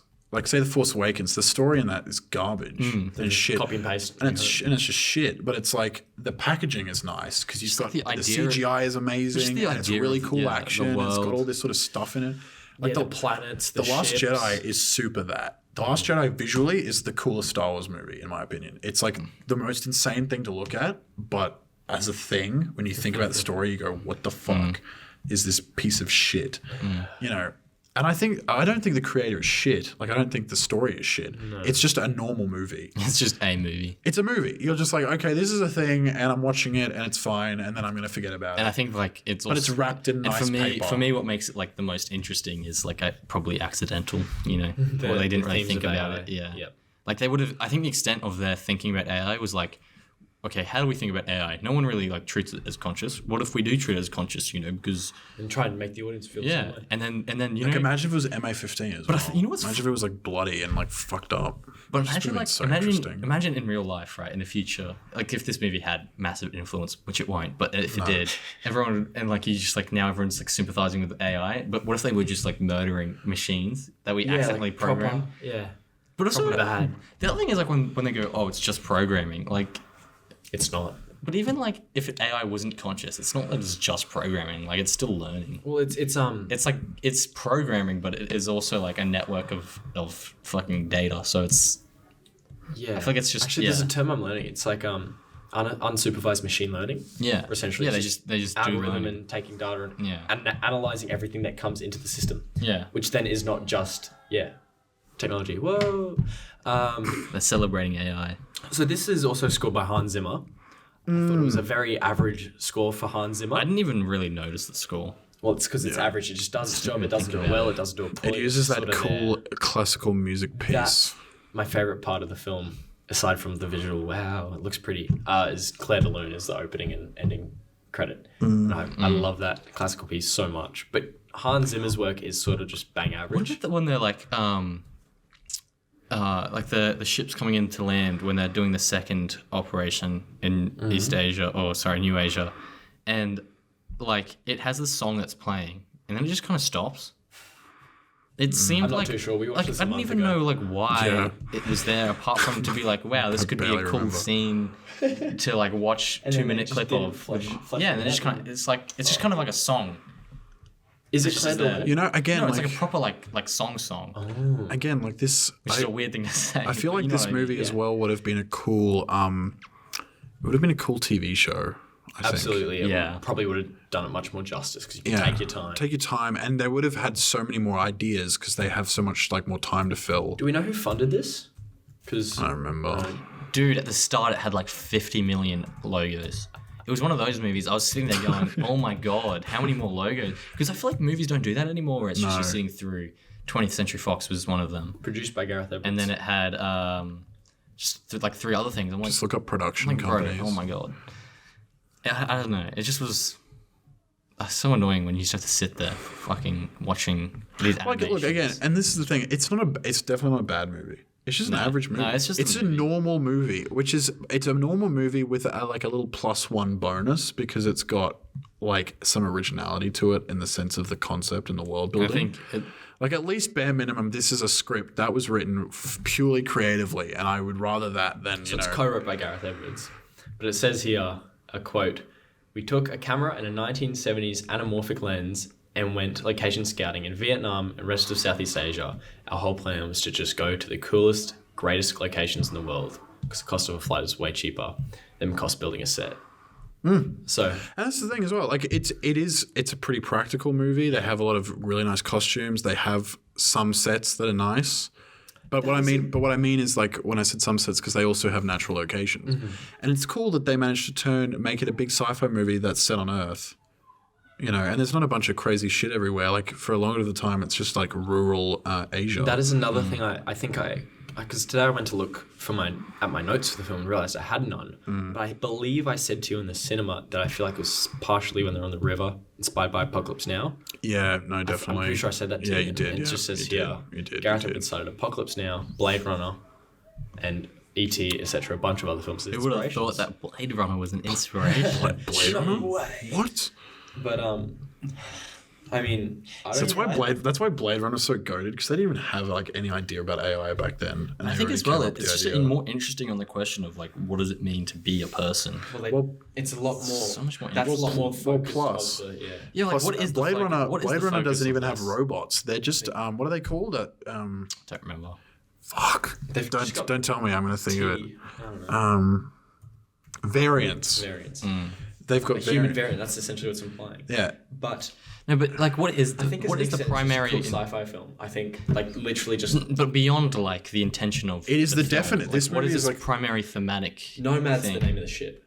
Nomad. Yeah, the Nomad. That's so right. moving, always yeah. moving. Yes. Which is that's a cool right. name, Yeah, it right? is. It's cool. But the Like, is its intention like I don't know, just like, oh, we should care about AI when maybe it becomes, it's just sort of prodding the thought that this is going to be our future. How are we going to? or is it like, oh, we should just I don't know. I don't know. I honestly feel don't know. I feel its primary goal was just to kind of be a entertaining, cool Yeah, sci-fi no, movie. but I'm I don't think talking they like- were. It's not But they Blade don't. Runner. Do you think they thought at all about the themes that Yeah, were? and in that's it? what I'm saying. I think it's like, hey guys, this is going to happen eventually. How are you guys going to feel about it? They would have. Just yeah, okay. They would in have, but general? you got to think about the final ending of the movie, which is he's reunited with his wife. Like, it's not pushing thematics there; it's pushing like narrative. Yeah. Happy. It's pushing story. Yeah. He's reunited with his wife. He dies. The child's like, "Wow, we're gonna like AI is gonna rebel and all this crap." Yeah. Like whereas Blade Runner ends, like the whole thing. Creator is a popcorn action kind of movie where you sit there and you watch it and enjoy it. But Blade Runner is a slow burn. There's like little action. It's mostly just a dude in a raincoat standing in a futuristic office going, replicants and variants. Yeah. Blah. Replicants. Not variants. They're called replicants. Yeah. Fuck. There we go. I don't know. Variant is in Loki. That's what it is. I've been watching Loki, and so variant. No, replicants is Blade Runner. Yeah, replica. That makes more sense. And that's why, like, Blade Runner's more interesting because it's not even robots; it's just artificial humans. That's way cooler. Is that Because it's the same shit. I They don't just think- grow them. Yeah, I don't. the AI in this aren't robots? Yeah, they are. Yeah, they are. They're built. What do you mean? Well, yeah. Isn't Blade Runner? I don't think Blade Runner. So they're artificial humans. They're not like Oh, it's if because you, they're made with flesh, etc. Yeah, you can't if you cut into them, they're like a human. That's the problem. That's right. Yeah, So like in the second because one, it even resembles that. the second one, I remember Gosling now. pulls out an eyeball and he has to like look at the fine print of the DNA to see like they're a still- manufacturer's code. yeah, Yeah. but they're still like AI. They're just not robots. Yeah, I'm pretty sure. But it's much closer Yeah, to yeah. reality. As It's not a fucking but Terminator. you but can the- see the back of the. But the metal interesting, hands. the interesting, That's right. Yeah, you see the hole or whatever that was. But the interesting the thing that's brain. similar between both of them is that they're both like organic, and they're both. Well, the child in Creator is the first like semi-organic thing. Yeah. Whereas Blade Runner is all Okay. organic. The other thing as well is like the child's ability to just control all the technology. Yeah. Like what? Like why? How? It's not explained. You just got kind of that supposed, hacking You're god supposed to just be powers. like, oh yeah, well, because he's half organic. What? No, it's because the child is Ellie, bro. The child is Ellie. Oh, she can't be killed I by didn't even zombies. know. By the way, I didn't even know the kid was a girl until they're like she. Yeah, This was like- I will say that kid was a pretty good actor. For I agree. being like 4 years old or some shit. Yeah. Like They would have had to be older than that. that kid could act pretty well. Yeah. Another thing I didn't like is they're like, oh, the creator, and they never show the father. That's because the twist was like, oh, it's not actually the father, it's the daughter. his daughter. Yeah. Maya. After he dies, though, that's what they say. Yeah, but like, Yeah, I'm he's, pretty this big, sure. he's this big red herring. He's just Yeah. not in the movie. But It's he- like, we got to find this guy. yeah, he's but actually dead. I'm pretty sure he was dead for a while. Like she had been the creator. Yeah, for a no, long that's time. The right. whole time. Okay, Yeah. right. Yeah, I'm pretty sure by that point. he was the yeah. one who taught her, like, oh, AI is awesome, and then Okay. she became an orphan and lived with the AI, and the AI took good care of her. Okay, and she's like, oh my god, I love it. Like, I'm pretty sure by the start of the movie where they're like hanging out in their little beach house that she was already the Creator. the creator, Yeah, that she yeah, was yeah. in charge. Yeah. Namada. I would. It's so funny how there's so many levels of protection with this kid. In like this massive vault, etc. But then Josh just gets to pass her off with a hoodie for like majority of the film. Yeah. Like, no one bats an eye. But here's the other thing, right? Just a normal kid. Is You got a beanie on or some this shit. kid Yeah, who's that's like right. supposed to be like, you know, whatever. Savior. It's like getting sensory deprivation, bro. It sits in this one chair and stares at the TV, and that's all the interaction, apart from that person who came in, maybe. So maybe like sometimes, you know, but there's no love. It's not getting love. How's it learning?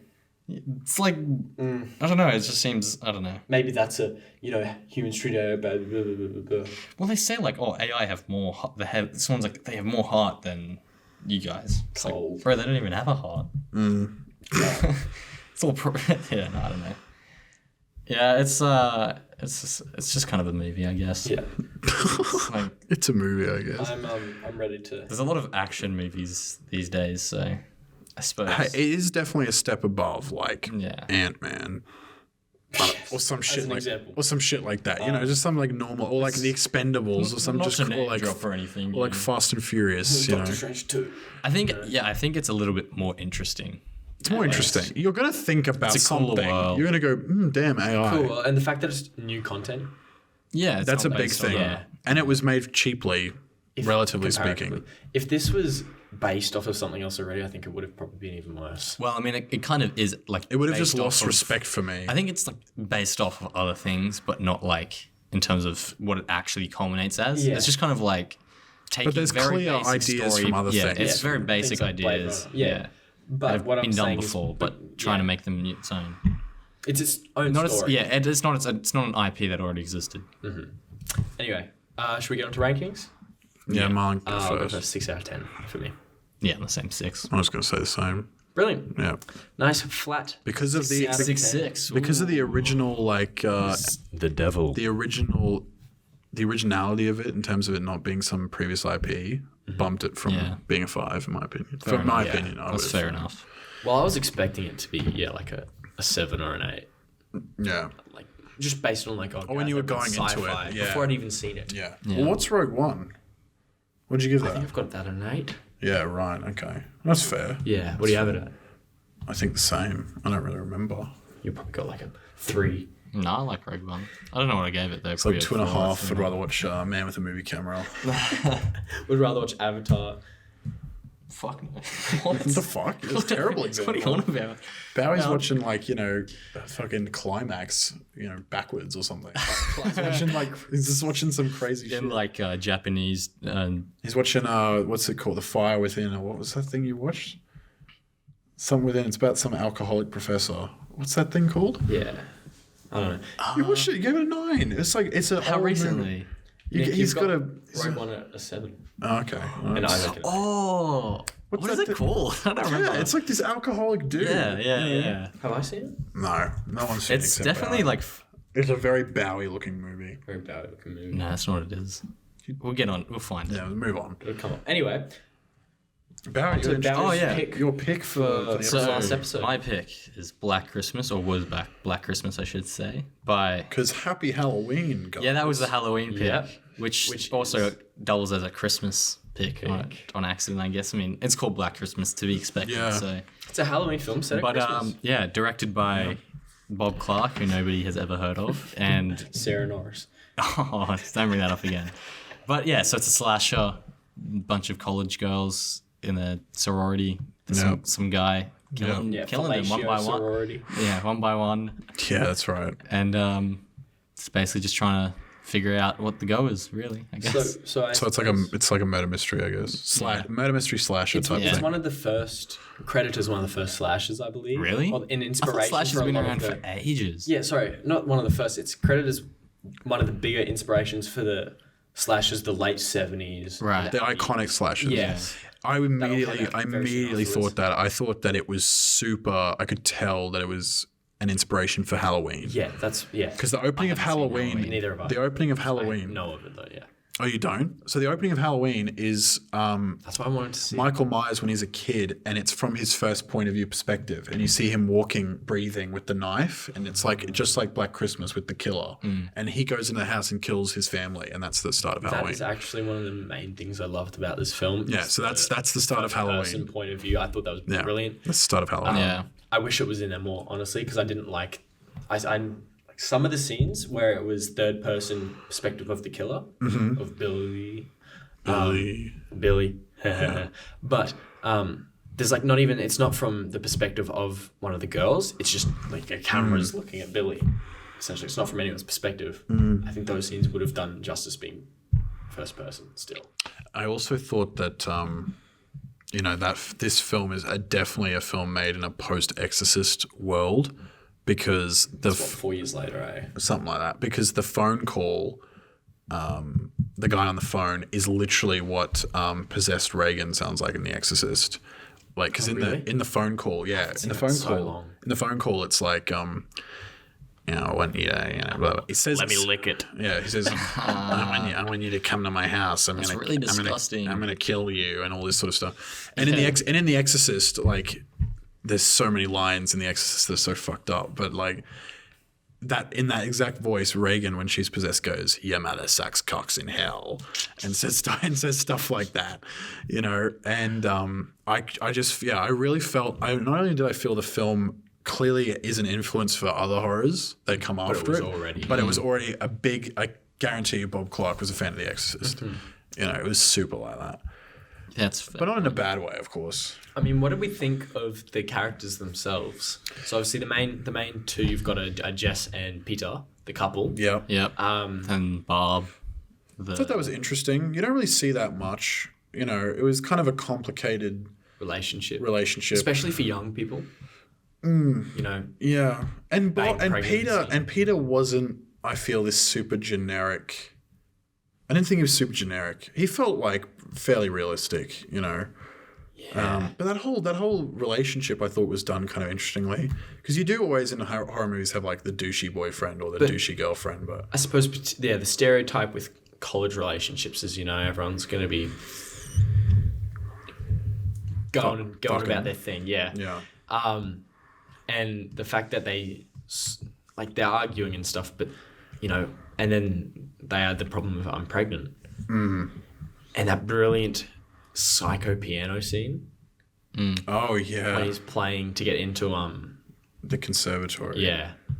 Whatever it's conservatorium. called. Yeah, conservatorium, yeah. That is brilliant. That's just unhinged. Yeah. And it's the guy from 2001. Kira Dula or whatever. And what... Yeah, it is. Kira Dula or something. Doesn't matter. And they use the actions speak louder than words sort of thing. Yeah. They don't even have to say anything for him to show that like this guy is nuts. And I think that's such a brilliant way of doing it is music. Yes. Because it sounds beautiful, but it is chaos. Yeah. But I thought, I did like their relationship as complex and sort of fragile as it was. But my favourite character in the film is the drunk house. I didn't like her. I thought she was funny. Yeah, she annoyed the shit out of me. She was annoying as, but I thought she was very funny. Like, fuck if I don't even know. I'm trying to think movie. What characters I actually like. I quite like the sergeant, who's an idiot. Yeah, he was funny. He was probably my favorite. The dense bloke. He was so dumb. It was so funny. Was like, on the phone call at the end of the movie when he's supposed to tell Jess, like, leave the house, stay calm, don't ask questions. And then she's not, like, complying. And he just goes, he's in your house. He's in there. Well, not only that, though, but fuck me dead. Okay, so you're telling me I don't buy this. No, it's a generic horror movie trope. Is this that she goes back upstairs and... Why? Okay, so you're telling me... So if I got told that, like, I don't know, John Wayne Gacy's in my house, I'm not going to go, Mom, are you in the house? Yeah. Dad? We gotta go. No. Guys, talk to me. Come down. I'd be out. Yeah. Well, you scream to alert and then you're out. Yeah. I'd open the door... Get out. Scream at the door and then run. I'd be gone, bro. Well, I think I would be out. I think in my notes, in like the first 10 minutes, I was like, I can just tell people are going to make comically stupid decisions and die. But the thing is, though, I didn't feel that it, for the most part, it followed conventional tropes. And I didn't think there was a lot of bullshit decisions. I think it was more towards the end. Literally, the ending, those two things, it makes sense for the dense guy to do it because he's a moron. Like, I can understand him going, yeah, I get it. There's a girl in the house, just giving up. Because that's been established the whole film through that he doesn't make the best decisions. She was fairly intelligent, you know, and her just saying, guys. Particularly emotionally holding her own against her boyfriend going, I'm getting this abortion, which is a theme we can get into. It's well before its time in terms of... Definitely. But also I felt like there was a little bit of lack of... I don't know, maybe a bit of lack of closure because you spend a lot of time with the dad of Claire. What's her name? The original girl that gets killed. Yeah, I think her there's- dad is in it a lot, especially in the first half, and then you like never see him again. He like has no lines, and he's just Yeah, barely in it. he's kind of there. It's Claire. Claire dies. And and he's kind of, it's only there for comedy, but he's like so against basically everything that the sorority is. It's like he doesn't want his girl like having a Sleeping boyfriend. around and drinking. Yeah. Yeah. But what do you expect? Seriously, come on. Well, But I did 70s. think I thought it was a very well paced movie. It's American, right? Yeah. Yeah, because the accent's like. I think they're like British. they're like Boston, bro. Jess They're, like, has weird. a really weird accent, I thought a few of them did. like super strange. I guarantee you she's fucking British. Yeah, Well, I I don't knew know. it was American, but every so often I'd hear like a British accent or some sort of inkling of one. I'd be like, sorry. Where is it set? Because I don't know. Maybe it's not No, set no. anywhere in particular. I don't know either. But no, I don't know. One thing that I think is cool is I love the production design because the Christmas thing has fuck all to do with the plot. Well, it's a bit like It's just there. like Die Hard. Yeah, it is. Like Die Hard's a Christmas movie. But It's a Christmas movie, but it has nothing to do with Christmas. Yeah. Other than I think makes, that's the best kind of Christmas. So movie. but that's It's even set- less so. It's set in Canada. Okay, So maybe that's why the accent's a bit they're all different. Canucks. There you go. Quebec. Yeah. So Oh, French yeah, they're Canada. French. Yeah. It's filmed in Toronto. Okay. I don't know. I think it's probably. I don't just- know enough about yeah. Canada, but yeah. That's something that threw me off a bit. But yeah, with the alcoholic sorority leader, whatever you want to call her, she was sort of just like comic relief. Yeah. I didn't think she was funny though. But she got in the way. I liked her death. Yeah, I I agree. enjoyed that part. Where she gets like hooked. I was like, She got finally, hooked. bro. yeah. Yeah, I thought it was again, it didn't rely on the gratuitous violence. No, there wasn't it had a lot of much. it had a lot The of only- implications. The Yeah. only chick in real the bed. violence was when Barb gets like stabbed with whatever the hell that thing was. But I like Sharp. the implications of things, and I quite like the ending, the very ending, Like where the left. things are revealed. you well, know? yeah, I mean, like I really enjoyed. how, Billy is yeah, still in the after- house. I you enjoyed know? how like after each phone call he calls, and that's like Well, after sign each that he's death, yeah. Sorry, that's what I someone mean. calls. That's how I Yeah, meant to he say that. calls, Sorry. Yeah, and then at the end when we think, oh, well, Peter was the killer, we've got him, and then Jess is safe sleeping in the house or in the coma or whatever, and then you get the phone call and you're like, oh, Well, that's Nah. what I'm thinking because And then it Boy pull- Billy but then it strikes pulls out, again. and you have like the Christmas Carol, and it's yeah, you know type what thing. really? I suppose you Yeah. finished it only as we were walking here, pretty much. Hey, Yeah, yeah. it's very that's what work fresh. does to a person. Very fresh. But what confused me is I might have missed it. I might have looked away for a second, but I swear, Jess's last scene was in hospital. It was. No, she's in the bed in the house, or the Was she not in a hospital bed no, in a coma? it's a bed in the house. But the doctors were there with her. Yeah. Right. See, I just thought that was a hospital. So that's what confused me. Nah, it has like yellow walls. Well, because the whole I thing, saw- the whole thing is it pans and it shows all the rooms where all the girls were Yeah. slaughtered, and then it gets to and I love the imagery of that crawl space up there. Yeah. you know, the dark And square, it leaves just and a box. it shows that. But like the whole time, you know, I thought it It's was cool. insinuating. Yeah. But no, the doctor threw me off. Because I was like, Yeah. oh, doctor hospital. I thought the whole movie built tension quite well. Mm. I was kind of like, and I think this is a good way for horror movies is they should leave a lot of breathing room at the start. Mm-hmm. Like just kind of get you relaxed into the world, and then they crank up the tension. And you kind of Yeah, go because it fuck. doesn't happen straight away. It is No. sort of like a... Well, I was watching it and I got like 40 minutes in and fucking nothing had happened. I was like, oh, okay. But like, not bad. I was just kind of enjoying the vibe. I love the comparison between like the happiness and joy of Christmas. Yeah. Just the slow descent into Honestly, Christmas tyranny. does make a good time to have a horror. But that's what I was going to say is it didn't masturbate over the Christmas imagery. No. It was subtle. Like you just had a lot of holly and all that. And, like- going And around. they have the piss up celebrating. and it sets up presents. like oh, she might be away, you know. Exactly. And Yeah. then that's what creates like the more difficult Exactly. situation. But yeah, it's the questions left unanswered that makes it more creepy. Like who the fuck is Billy? No one fucking Well, knows. that's What's he talking See, about? that's what got me thinking. Like, if this was going to be a series, Well, there's a remake that goes into it. And apparently, they're really, really, really badly. His backstory. 'Cause Well, I don't Agnes, wanna- they I don't mentioned- wanna know that no, then. They mentioned Yeah, I Agnes. don't want to know either. They mentioned Agnes a couple times throughout the film. who's It's just a name called Agnes, and it's never explained. Well, on the phone he keeps saying it. Agnes, Agnes yeah. and Billy. Agnes. Oh yeah. Yeah. So that's that. They're the two Wait, characters. is Agnes who was the kid that got murdered? Not Agnes. No? Janice. Janice. No, that's pretty close. Janice. Technically, yeah. Yeah. I mean, I don't know. The thing that makes it interesting though is he does repeat what Peter said to her. Yeah, and which that's is what what makes it confusing. tries to trick you. Yeah. But I was happy with that because I was thinking, for fuck's sake, this is the most generic crap. He's the killer. Absolutely. Yeah. Snore. But then he's not. And I was like, oh, thank Christ for that. Agree. It's actually funny. I read a review that's like, a beautiful take on domestic violence. And I was like, Yeah, what the fuck? I was like, sorry. Yeah. Yeah, I saw that too. I saw reviews being like, it's such a great depiction of Like someone's. of controlling relationships. I was like, Peter's barely in the movie. Well, no, it's a controlling relationship, but this person was saying that he killed. I'm like, mate.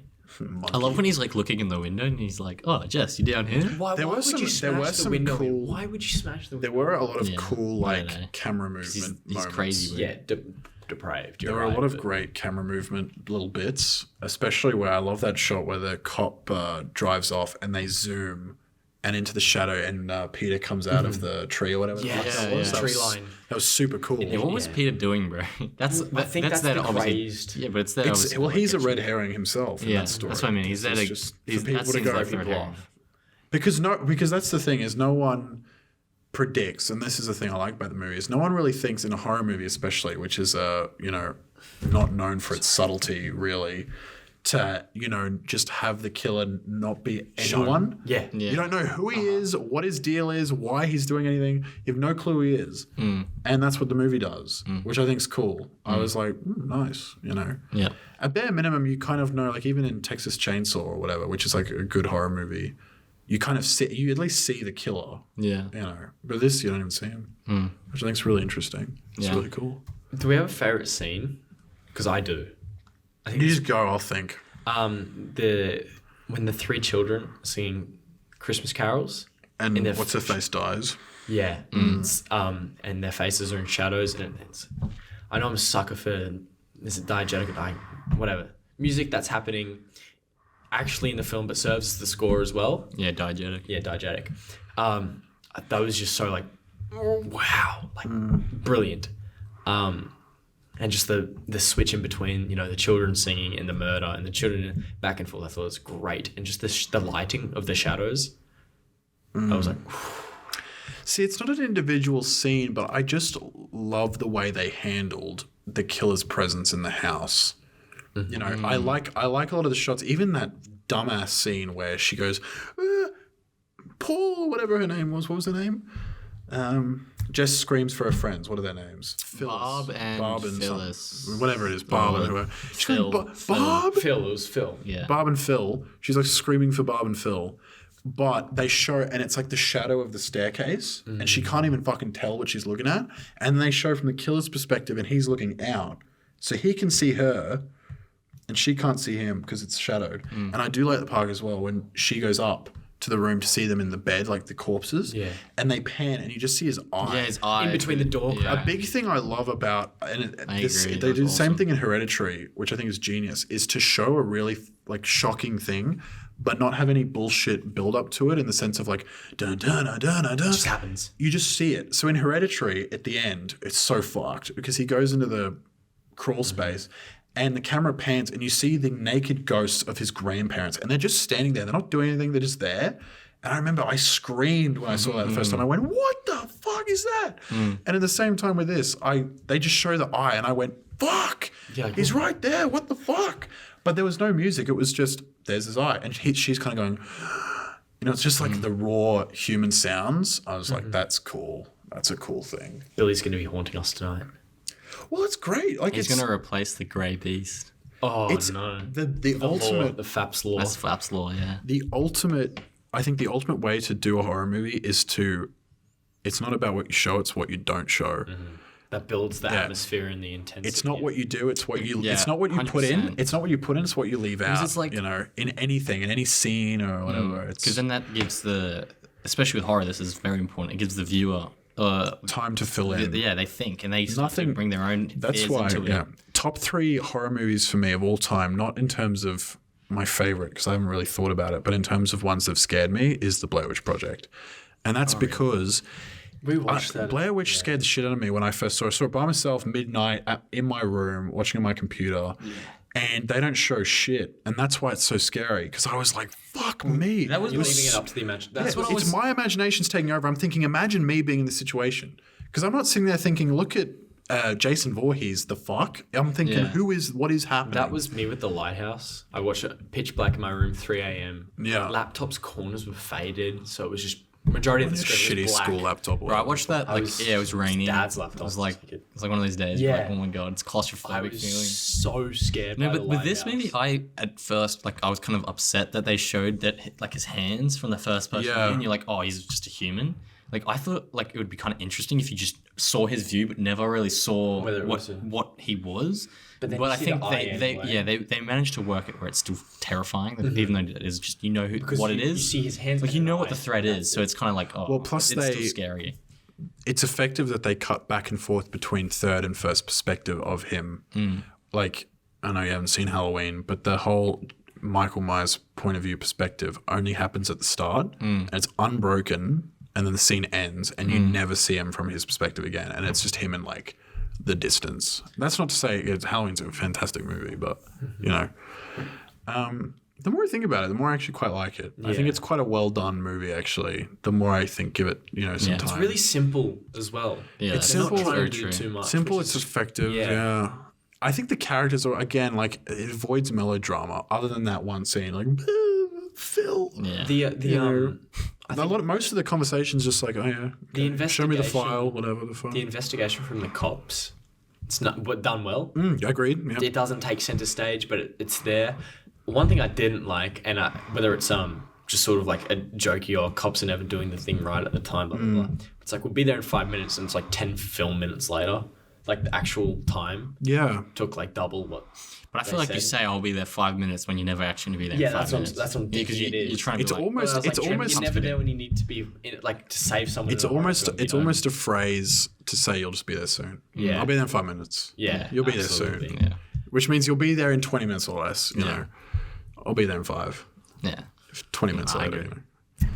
So one thing I was reading was someone's take on it is that it's a story that revolves around the celebration of Jesus' birth, so Christmas, and then the conflict between Jess and Peter and an abortion. The fuck? So just sort of, But where's God in that? well, I'm not sure, but what it's saying is, there's the celebration of birth and the conflict of death in birth, not in birth, in creation. And that's just what they're saying the film's about. But I don't understand any of the links in between that. Sure. I don't think it's There's strong just two enough. themes. Yeah, that's what I'm saying. Yeah. There's not even themes. I don't think the Christmas part's intentional. It might be. I think that's just a cool setting for a horror. I think it is. I think it's just for aesthetics. Yeah, and it is absolutely. cool. It looks think it's cool. really It's cool. snowing. It's like, Yeah, you got right. shit happening, you know. It's in a sorority. It's a college thing. But that's The what house- some the is house doing. looks Abortion crazy. is just And a all the thing that's there to kills- set up like the The kill, possibility of Peter being killer, the, yeah. but the kills more or less are, they almost are like Christmas related, or at least a couple of them. For one, is like you see the chick Claire when she's dead, and by the window, she Wrapped, almost gift wrapped. Yeah, She's wrapped but and she looks, but plastic. she from the distance, it's like she's a snowman or some shit. Like from a Yeah. far distance, it's just this sort of white spherical shape. And the best one is what's her face getting stabbed, Barb or whoever. Yeah, what is it? What's The she thing, stabbed with? well, she has a lot of glass ornaments, but the one she Yeah. gets stabbed with it's a reindeer with a reindeer horn or whatever the fuck Yeah, that is, okay. and she's getting stabbed with that, and that's like Christmas. It's like Merry Yeah. Christmas, bitch, bang. I like it. It's cool. Yeah. So I do think there was just not enough development. There was no other themes of religion. No, Yeah. I As don't, far as I'm aware. I don't it's too think. weak. I don't think There was that no was a church goal. celebration of Christmas at all. Or I don't think. I don't think that was literally even. just, there's two. One thing that may be, but one thing that is. I and then think- they've just tried to merge and fuse them together and just hasn't I worked. think that idea was created by someone who like adores this movie and is trying to give it more subtext. Yeah. Other than it just being a well done horror. I think the abortion thing is a Oh, big definitely. thing. That's a part of it. But like this whole birth of Jesus crap is like, Yeah, that's just someone nothing to do saying with it. it's actually like fully So philosophical. smart in terms of- It's yeah. it's the 2001 of horror movies. you just got to appreciate a good horror film when you see one. Yeah, it's just a good horror movie, Don't get me wrong, and I agree, especially them addressing the abortion issue, and it's a big one in the film. It's a big part of it. In the mid-70s is fucking whack. Yeah. It's whack as hell, in a good way. Who is Bob Clark? What did Bob Clark care Nothing. for? Who is Bob Clark? Related to Walter Nothing. Clark. He's not a human, bro. He Bob Clark doesn't exist. It's not real. He made a movie called Super Babies, Baby Geniuses 2, and the poster says, "Meet the new generation of superheroes." And it's Cool. a picture of babies in diapers with sunglasses. Cool. So this is one of his sort of late career films, it seems. Because Well, he has like this best Baby known for Genius his is cult 2004. classic science fiction films of the 50s. Uh-huh. So Best known. He's definitely best known for this, and then his second most popular is called A Christmas Story. Oh, that's a classic Christmas movie. Everyone watches that. I haven't seen it. that. But It's called Robert big. Clark. It's big in the States. Oh, there It's you a go. big thing in the States. but yeah, so that's weird if they've said best known Porky's, for bro. it, and it's just completely not. I think this is like this is his best movie, seemingly. Black Christmas. Yeah, and the rest are kind of mostly nothing movies. This is low key would be a pretty good Christmas movie. If you're in the mood, if you want a I horror like the ability to watch this either at Halloween or Christmas, to either of the events, and it Yeah. works either way. I low key think it would even be more fun at Christmas. One of the Same thing with Die Hard. One of the- Die Hard's just better to watch at One of the Christmas. best things about Christmas being able to watch Christmas themed films. Yeah, love it. but It's I like Christmas movies where Christmas is not a part of it. Really, It's It's not just a sort of Christmas just narrative. there. it's just part of it. It's part of the aesthetic. That same Die Hard, like it's more so in Home Alone, but still, it's not the main point of it. I mean, the only two Christmas films My I watch favorite every Christmas year. movie is Home Alone. My favorite one is The Polar Express. It's Oh, such right. a deep-seated love for that from my childhood. Mm-hmm.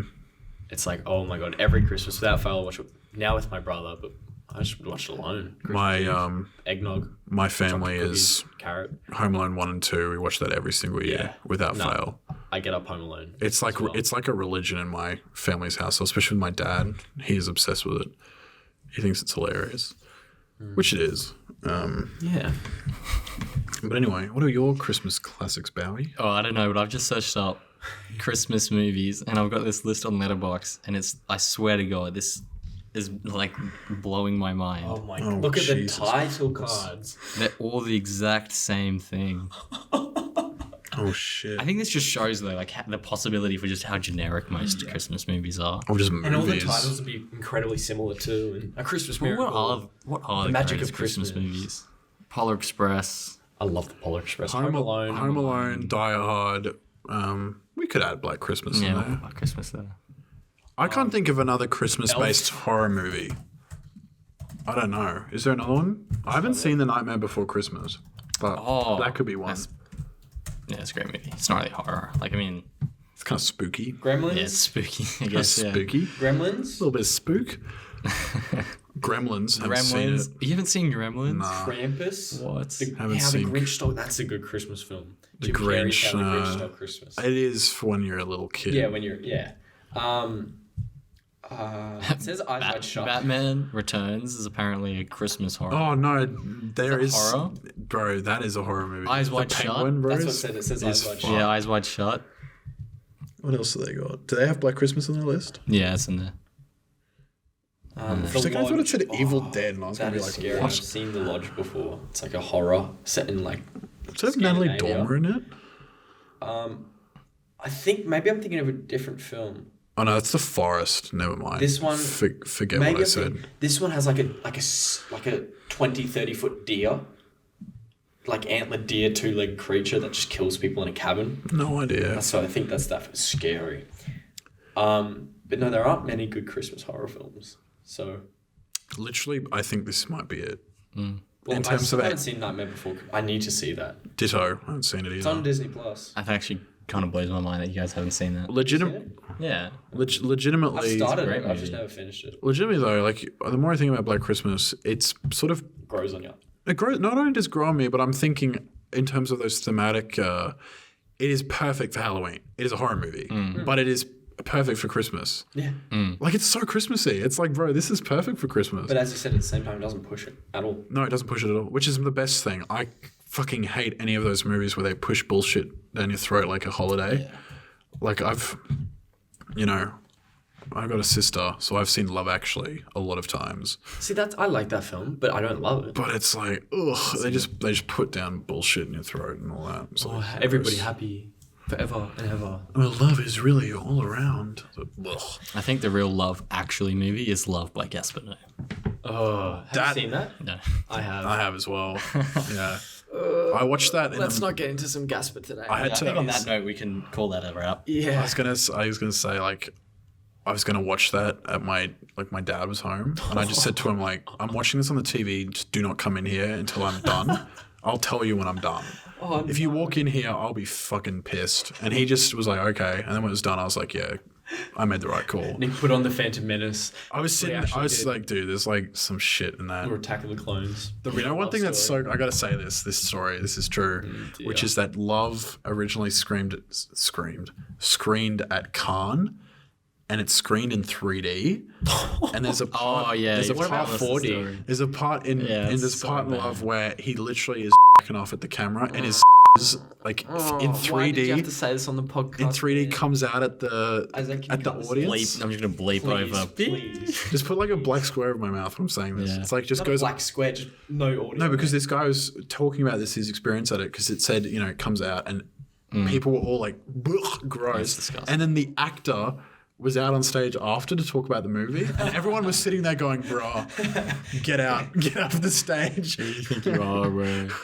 Well, let's wrap up Yeah. today's podcast on that Ratings, Bowie's first. filthy note. Oh, Think of, I'm yeah. split thinking- between two. I've actually picked I think one. I'll go a 7. I got a 7. Yeah. I'm on a 7 here as well. I'll give it an 8. I'm just between fair. 7 and I'll 8. give it an 8. I need to rewatch. but Another it's 7 for the podcast. 7 for now, but it's split between an 8. Good film, very enjoyable, and nice and short too. It doesn't Agreed.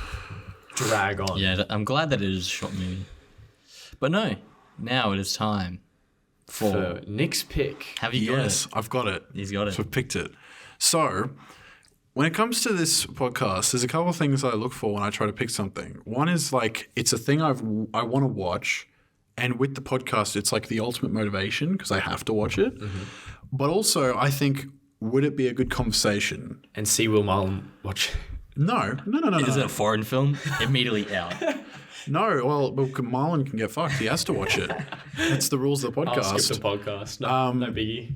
I was like, so that's the thing. I was like, this would definitely be a good conversation. It's a conversation I want to have. Yep. And yeah, I Let's like hear it. it. I want to watch it. Jean Dillman, we're doing it. Jean Dillman, All right. Chantal Ackerman. Marlon, you might commit suicide. I'm sorry. We're watching Jean Dillman. It's 3 hours, How do I 20 spell minutes. this? Can we watch this in a place that like is going to be able to be finished? Like where we're not just going to sit there and turn it off like every 10 minutes?